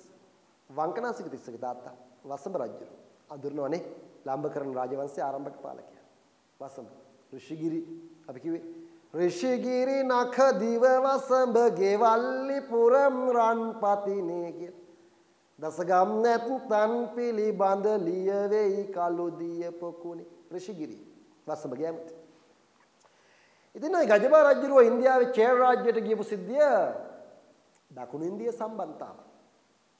ඒ වගේම යුරෝපා, රෝමය, අරාබි ජාතික ඉතිහාසඥ අල්බලසූරි කියන්නේ අරාබි සබඳතා ගැන. රතුකඩ දිවෙන රජුරුව ලංකාවේ රජු. රතුකඩ කියන්නේ මැණික්. ලංකාවේ මැණික් තියෙන. කොහෙද? රත්නපුරේ. රත්න කියන්නේ මැණික්. ලංකාවට කිව්වේ රත්නදීප කියලා. ඒ නිසා එහෙනම් රතුකඩ දිවෙන රජුරුව ලංකාවේ රජුරුව ඉස්ලාමීය රජුරුව එක්ක තෑගි හෝමාරු කරගත්තා. ඇයි? අන්තර්ජාතික වෙළඳාම තිබ්බේ අරාබි ජාතිකයෝ අතේ. ඒකෙන් ලාභ ලබන්න, ප්‍රතිලාභ හිමි කරගන්න. ඒ රජුරුව ෂේප් එකේ තියාගන්න. තව 6 වෙනි අක්බර් රජුරුව අවස්ථා 20කදී චීනයට දූතයන් යවපු සිද්ධියක් තියෙනවා. රෝමයේ සමග බාතිකාබේ රජුරුව රෝමයට දූතයන් යවලා රතු පබළු ගෙන්නගෙන රුවන්වැලි සෑය දලකින් අලංකාර කළා. මහ විජේබාහු රජුරුව කාලිංගෙන් විවාහ කරගන්නවා මොනසුන්දරී තිලෝක සුන්දරී බිසව. පාණ්ඩ්‍ය කුමාරයෙකුට සිය නැගණිය මිත්තා කුමරිය විවාහ කළ දෙනවා. ඇයි? චෝලයන්ගෙන් ලංකාවට එල්ල විය හැකි ආක්‍රමණ වලින් ආරක්ෂා වෙන්න. චෝලයන්ට විරුද්ධ ඉන්දිය රාජ්‍යයන් එක්ක සම්බන්ධතා ඇති කරගන්න. බුරුමයෙන් වෙළඳ නැව් ගෙන්න ගත්තා. ඇයි? චෝල පාලන කාලේ ආර්ථිකය පිරිහිලා. ආර්ථිකය දියුණු කරන්න බුරුමයෙන් වෙළඳ නැව් ගෙන්න ගන්නවා. බුරුමයෙන් උපසම්පදාව ගෙන්න ගන්නවා. ඇයි? චෝල පාලන කාලේ ආගම පිරිහිලා. පරිහානියටපත් බුදු සසුන යලි නගා සිටවන්නට බුරුම දේශයෙන් උපසපන් භික්ෂූන් වඩම්මලා උපසම්පදා විනය කර්ම සිදු කරනවා. මහවිජය බාහු රජු. චාලුක්‍ය දේශයේ ඉන්දියාව, බුරුමය, පාණ්ඩ්‍ය දේශය, කාලිංග දේශය ඒ වයින්. ඒ විතරක් නෙවෙයි. පොළොන්නරුවේ දළදා මාලිගාව රැකීමේ වගකීම. දළදාව කියලා කියන්නේ රාජ්‍යත්වයේ සංකේතය. වැදගත් ඩියුටියක්. කාටද පවරන්නේ? වේලයික්කාර හමුදාවට. මේවා කරුණු එකින් එක තියරි මට්ටමට කතා කරන්නේ තියරි පන්තියක. මේක තියරි පන්තියක් නෙවෙයි. පේපර් ක්ලාස් එකක්. පේපර් ක්ලාස් එකේදී අපි රිවිෂන් පුනරීක්ෂණ විදියට මේව මතක් කරනවා අප. මේවා නොදන්නා අය ඉන්නවා නම් වහවහ යහුසුලුව නැවත වරක් අච්චුපත පරිශීලනය කිරීම ආරම්භන්න වහාම නැත්තම් හොඳ ප්‍රතිඵලයකට යන්න නොහැකි වෙයි. මේවා පුළුවන් නම් ප්‍රශ්නයක් නැහැ. අපි ඔය කියන විදේශ ප්‍රතිපත්තිය ගැන මෙන්න මෙහෙම දෙයක් ලියාගමු. අපි ලියාගමු ෂෝට් නෝට් එකක් 4 වෙනි පාඩමේ විදේශ ප්‍රතිපත්තිය ගැන. මෙන්න මෙහෙම ලියන්න.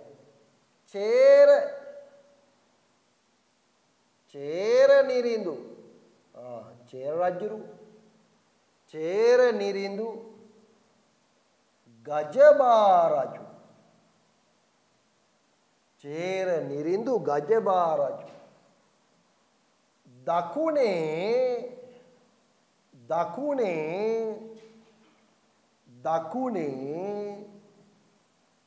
පත්තිනි දෙවොලේ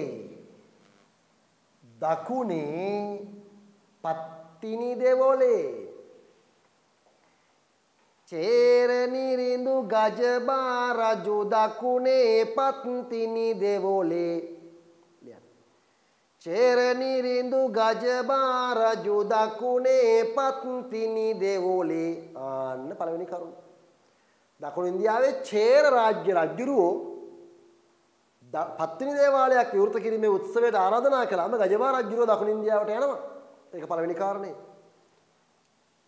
රෝම පබලු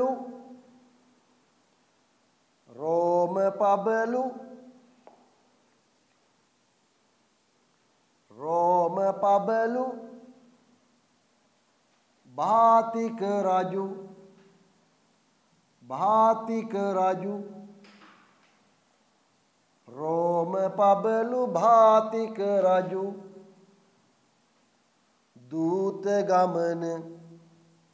දූත ගමන පිටත් කළේ. රෝම පබලු භාතික රජු දූත ගමන පිටත් කළේ. චේර නිරිඳු ගජබා රජු දකුණේ පත්තිනි දෙවොලේ. රෝම පබලු භාතික රජු දූත ගමන පිටත් කළේ. භාතිකාබේ රජුරෝ රෝමයට දූතයන් යවලා රතු පබලු ගෙන්නගෙන රුවන්වැලි සෑය දැලකින් අලංකාර කරලා සිදු කළ පූජාවක් ගැන තියෙනවා. භාතිකාබේ නිරිඳුන්ගේ පිළිරුවක් රුවන්වැලි සෑය මළුවේ. ඔබේ 4 වෙනි පාඩමේ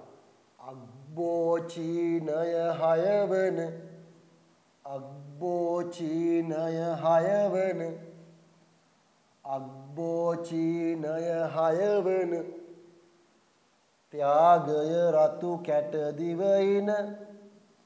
ත්‍යාගය රතු කැට දිවයින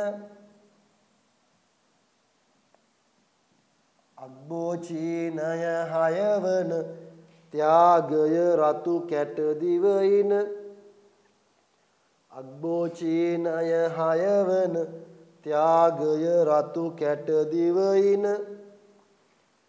6 වන අග්බෝ රජුරුව චීනයට අවස්ථා 20කදී දූතයන් යවනවා. චීන ලංකා සබඳතා ත්‍යාග හෝමාරු කරගත්තලු රතුකඩ දිවයිනේ රජුරුව ඉස්ලාමීය රජුරුව එක්ක. කවුද කියන්නේ? අරාබි ජාතික ඉතිහාසඥ අල් බලසූරි. අග්බෝ චීනය හයවන ත්‍යාගය රතු කැට දිවයින පාණ්ඩ්‍ය කාලිංග බුරුම පාණ්ඩ්‍ය කාලිංග බුරුම පාණ්ඩ්‍ය කාලිංග බුරුම දළදා මාලිගය රකින්න දළදා මාලිගය රකින්න පාණ්ඩ්‍ය කාලිංග බුරුම දළදා මාලිගය රකින්න සම්පූර්ණම විදේශ ප්‍රතිපත්තිය මෙතන සංක්ෂිප්තව තියෙනවා කෙටියෙන් තියෙනවා මතක තියාගන්න ලේසි විදේශ ප්‍රතිපත්තිය 4 වෙනි පාඩමේ කියන්නේ මයි පුතේ චේර නිරිඳු ගජබා රජු දකුණේ පත්තිනි දෙවොලේ රෝම පබලු භාතික රජු දූත ගමන පිටත් කළේ අග්බෝ චීනය හයවන ත්‍යාගය රතු කැට දිව ඉන පාණ්ඩ්‍ය කාලිංග බුරුම දළදා මාලිගය රකින්න පාණ්ඩ්‍ය කාලිංග බුරුම දළදා මාලිගය රකින්න මම හිතන්නේ මේ වැඩසටහන තුල ප්‍රථම වතාවට මගෙන් ඉතිහාසය ඉගෙනගත් දරුවෝ ඇති ගොඩක් ඒ වගේම ඒ දරුවන්ට ආරාධනා කරනවා මේ ඔබට තියෙන ප්‍රශ්න තියෙනවා නම් මොනවා හරි අහන්න WhatsApp එකට දාන්න මැසේජ් එකක්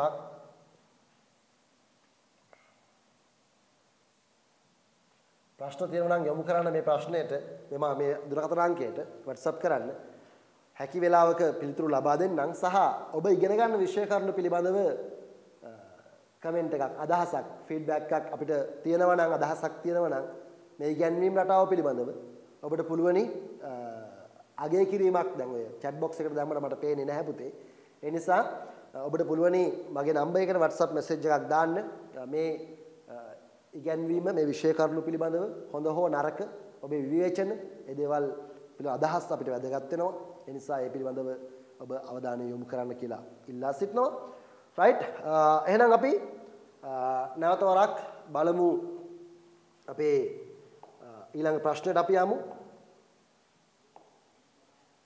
කියන්න බෑ නාපහු කවිය අපි කතා කරේ විදේශ ප්‍රතිපත්තිය ගැන කොහොමද චේර නිරිඳු ගජබා රජු දකුණේ පත්තිනි දෙවොලේ රෝම පබලු භාතික රජු දූත ගමන පිටත් කළේ අග්බෝ චීනය හයවන ත්‍යාගය රතු කැට දිව ඉන පාණ්ඩ්‍ය කාලිංග බුරුම දළදා මාලිගය රකින්න ඊළඟට තියෙනවා 9 වෙනි ප්‍රශ්නය කිසිම සතෙකු නොමැරිය යුතු බව සඳහන් කරමින් මුල්වරට මාඝාත නීතිය නමින් නීතියක් පනවන රජුරු උත්තරය ආමණ්ඩගාමිනී අබය පිළිතුර ආමණ්ඩගාමිනී අබය ඔබේ උත්තරය ආමණ්ඩගාමිනී අබය ආමණ්ඩගාමිනී අබය ආමණ්ඩගාමිනී අබේ රජුරෝ මාඝාත නීතිය පැනවීම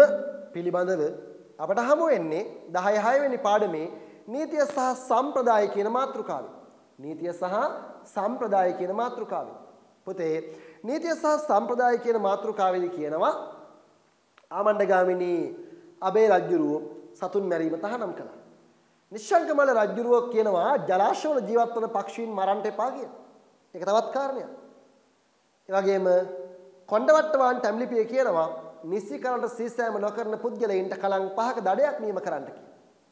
වෙස්සගිරිය සෙල්ලිපිය කියනවා වැව් වලින් ගොවිතැන් කරන කුඹුරු වල සිහිනට වීමිස්ස මුංගට වගා නොකළ යුතු බව.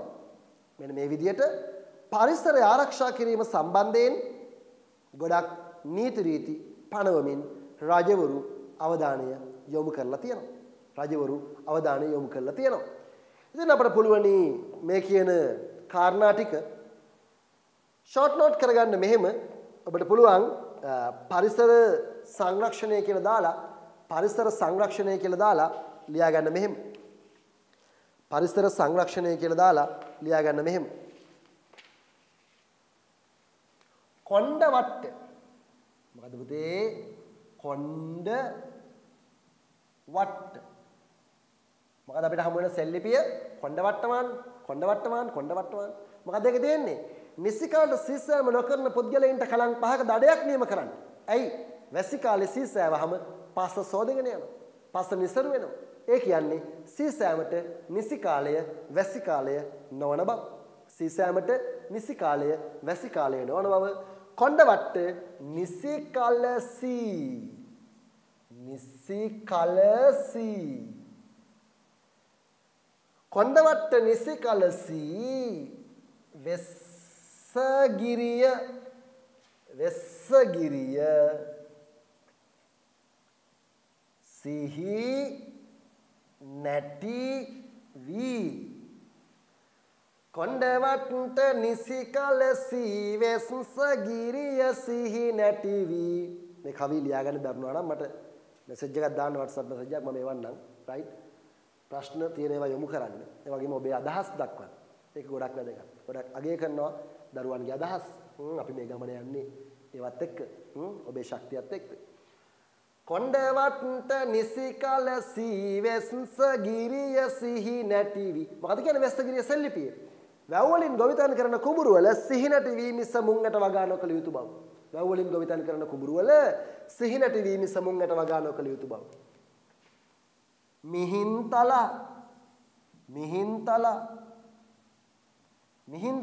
මිහින්තලා පූර්වලිපිය මොකද්ද කියන්නේ? මීහරක් එළහරක් සහ එළුවන් මරන්න එපා. මීහරක් එළහරක් සහ එළුවන් ඝාතනය කරන්නන් හට මරණීය දණ්ඩනය ලබා දිය යුතු බව. මිහින්තලා නොමරන්නට කවුද? එළුවන්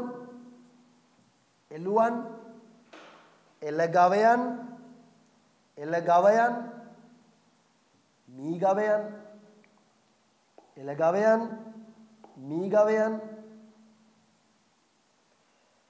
මිහින්තලා නොමරන්නට එළුවන් එළගවයන් මිහින්තලා නොමරන්නට එළුවන් එළගවයන් මිහින්තලා පෝර්ලිපියේ 4 වන මිහිඳු ඒකත් එන්නේ මියන්නෙන්මයි කියන්නේත් මීයන්නෙන්මයි මීහරක් එළහරක් සහ එළුවන් ඝාතනය කරන්නන් හට මරණීය දණ්ඩනය ලබා දිය යුතු බව කියනවා. මිහින්තලා නොමරන්නට එළුවන් එළගවයන් ඊට පස්සේ අපි පරිසර සංරක්ෂණය සම්බන්ධයෙන් ඊළඟ නීතිය මාඝාතය. මොකද ආඥාව? මාඝාතාඥාව. මාඝාතය පණවනවා. ඔබතේ මාඝාත ආඥාව පණවනවා. මාඝාත ආඥාව කියන්නේ ඝාත කියන්නේ මොකද්ද? ඝාතනය. මා කියන්නේ පාලියෙන් එපා කියන එක.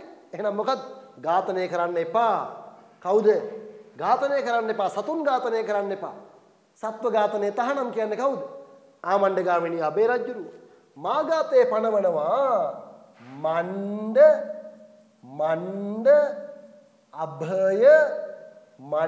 අභය රජු ගමිනී. කවුද?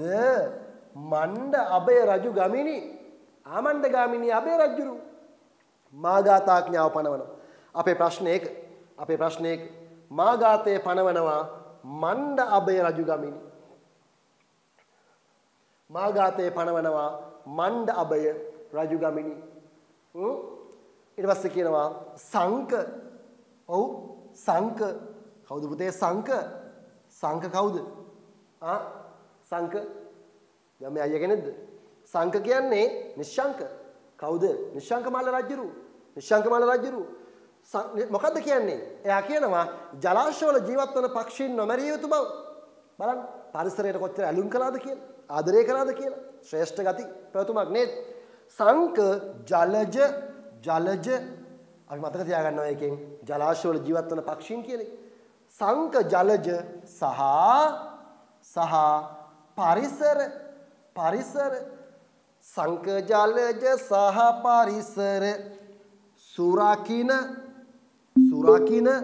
ඔව් පරිසරය ආරක්ෂා කරන අරගලයක්, පරිසරය ආරක්ෂා කිරීමේ සටනක් මේ රජවරු අරගෙන යනවා. දැඩිසේ නීති රීති පනවල ඒවා ඛණ්ඩනය කරන්න උන්හට දැඩි දඬුවම් පනවල මේ රජවරු මොකද කිව්වේ? මීහරක් එළහරක් සහ එළුවන් මරණ අයට මරණීය දඬුවම් දෙන්න ඕනි කියලා කියන්නේ නේ. ඒ වගේ සෙල්ලිපි අපිට වේවැල් කැටිය සෙල්ලිපිය මොකද්ද කියන්නේ? වේවැල් කැටිය සෙල්ලිපිය කියනවා මිනි මැරීමට දඬුවම එල්ලා මැරීම. එල්ලා මැරීම. ඒ වගේම ගවයින් සොරකම් කළහොත් ගවයාගේ ශරීරය ඇති මුද්‍රාව රත් කොට සොරකම් කළ අයගේ නල්ලෙහි තැබිය යුතු බව. අපරාධකරු අල්ලා ගන්න අතුරු ඔහු ජීවත් වූ ගමේ වැසියන් බද්දක් ගෙවන්න ඕනි. ගෘහ දණ්ඩ බද්ද. නේ? මතකයි නේ? ඒ වගේ සංක ජලජ සහ පරිසර සුරකින්න සටනකි නොනිමි සංක ජලජ සහ පරිසර සුරකින්න සටනකි නොනිමි සංක ජලජ සහ පරිසර සුරකින්න සටනකි නොනිමි කොණ්ඩවට්ට නිසි කල සීවෙස්ස ගිරිය සිහි නැටිවි මිහින්තලා නොමරන්නට එළුවන් එල ගවයන්මි මාඝාතය පනවනවා මණ්ඩ අභය රජු ගමිනි සංක ජලජ සහ පරිසර සුරකින්න සටනකි නොනිමි. ඉතින් මේ විදිහට පාඩම් කරගන්න මම හිතන්නේ වඩාත් පහසු වෙන ඔබට සම්පූර්ණ නීති ටික පාඩම් කරලා ඔබෙන් අහනවා කොණ්ඩවට්ටවාන් ටැම්ලිපිය මොකක්ද තියෙන්නේ? නිසිකාට සීසෑම නොකරන පුද්ගලයන්ට කලං පහක දඩයක් නියම කරන්න. වෙස්සගිරිය සෙල්ලිපියේ කියනවා වැව් වලින් ගොවිතැන් කරනවා නම් සිහිනටි කියන දී වර්ගය වගා කරන්න ඕනේ. මුංගට වගාව ගොඩ වගාවක්. ඒක වගා කරලා හරියන්නේ නැහැ. මේ විදිහට පරිසරය ආරක්ෂා කිරීම සම්බන්ධයෙන් පනවපු නීති රීති ගැන අපිට හමු වෙනවා මේ කියන සෙල්ලිපිවල. ඕකේ. ඊළඟට අපි 10 වෙනි ප්‍රශ්නයට යනවා. ඒ තමයි සූප ශාස්ත්‍රය. මතක තියාගන්න. රූප ශාස්ත්‍රය නෙවෙයි. සූප ශාස්ත්‍රය. දක්ෂ කාන්තාවන් මදුපාචිකා කියන විශේෂ ගෞරව නාමයෙන් හඳුන්වනවා කියලා. මොකේද පොත? දම්පියාටුවා ගැටපදේ. නේ පුතේ. සූප ශාස්ත්‍රයේ දක්ෂ කාන්තාවෝ මදුපාචිකා කියන විශේෂ ගෞරව නාමයෙන් හඳුන්වන්නේ දම්පියාටුවා ගැටපදේ. දම්පියාටුවා ගැටපදේ. කලින් ප්‍රශ්නේ උත්තරේ ආමණ්ඩගාමිනී අබේ කියලා අපි කිව්වා. දැන් දම්පියාටුවා ගැටපදේ. සූප ශාස්ත්‍රයේ දක්ෂ වෙන්න ඕනි කාන්තාවන්. නේ රූප ශාස්ත්‍රයේ කොච්චර අගතන්පත් වුණත් වැඩක් නැහැ. සූප ශාස්ත්‍රයේ දක්ෂ නැත්තම් මොකෝ වෙන්නේ? කඩෙන් කන්න වෙනවනේ. නේ පුතේ. ඒ නිසා කඩෙන් කනට වඩා හොඳයි උයාගෙන කන එක නේද? ඒ නිසා මව්වරු දියණියන්ව රූප ශාස්ත්‍රයේ වගේම ඊටත් වඩා වැදගත්ලු සූප ශාස්ත්‍රයේ නිපුණ කරවීම. ඉතින් කාන්තාව කියන මාතෘකාව අපිට හමු වෙන්නේ 10 වෙනි පාඩමේදී. ඒ පිළිබඳව ගොඩක් තොරතුරු අපිට කතා කරන්න තියෙනවා. ඉතින් කාල වේලාවත් ඉක්මලා යන නිසා මෙතන සිට අපි ප්‍රශ්න 10ක් කතා කළා. 11 වෙනි ප්‍රශ්නයේ සිට ලබන සතියේ අපි කතා කරමු. ඒ වෙනකොට හැමෝගෙම අතේ print out එක තියෙයි. මම හිතන්නේ වැදගත් වෙන්නේ ප්‍රශ්න ප්‍රමාණයවත් කතා කරපු එහි අන්තර්ගත පිළිතුරවත් කියන කාරණේ නෙවෙයි. ඒ වටා අපි කතා කරපු තොරතුරු ටික. එතකොට නිකම්ම ප්‍රශ්න අහන්න පුළුවන් තැන් ටික ඔක්කොම ටච් වෙලා මුළු සිලබස් එකම වගේ ආවරණය වෙයි. මේ විදිහට අපි තවත් මාස කිහිපයක් ඉදිරියට සාකච්ඡා කරගෙන යද්දී ඔබට ලොකු ශක්තියක් ඔබට ලොකු හැකියාවක් ලැබෙයි මේ විෂය කරුණු සියල්ලම සියලු විෂයන් වල මෙලෙස සාකච්ඡා කරගෙන යද්දී. ඉතින් අර්ගුණසේකර මැතිතුමන්ගේ උදාාරතර සංකල්පයකට අනුව ඔබට අධ්‍යාපන අවස්ථාව ගිලිහෙමින් තිබුණු මොහොතක එය යලිත් ඔබ කරා සමීප කරවීමේ උදාාරතර අරමුණින් තමයි මේ සත්ක්‍රියාව ආරම්භෙන්නේ. ඉතින් මම හිතේ ඔබට මේ හරහා දැවැන්ත දැනුම් පද්ධතියකට දැවැන්ත දැනුමකට යන්න ශක්තිය ධෛර්ය වාසනාව ලැබෙන්න කියලා ප්‍රාර්ථනා කරමින් හැමෝටම ආයුබෝව වේවා පාඩම් හිටීවා බුදු සරණයි. අද පන්තිය මෙතනින් සමාප්තයි. ලබන සතිය අපි යලිත් හමු වෙමු සෙනසුරාදා හවස 3. හැමෝටම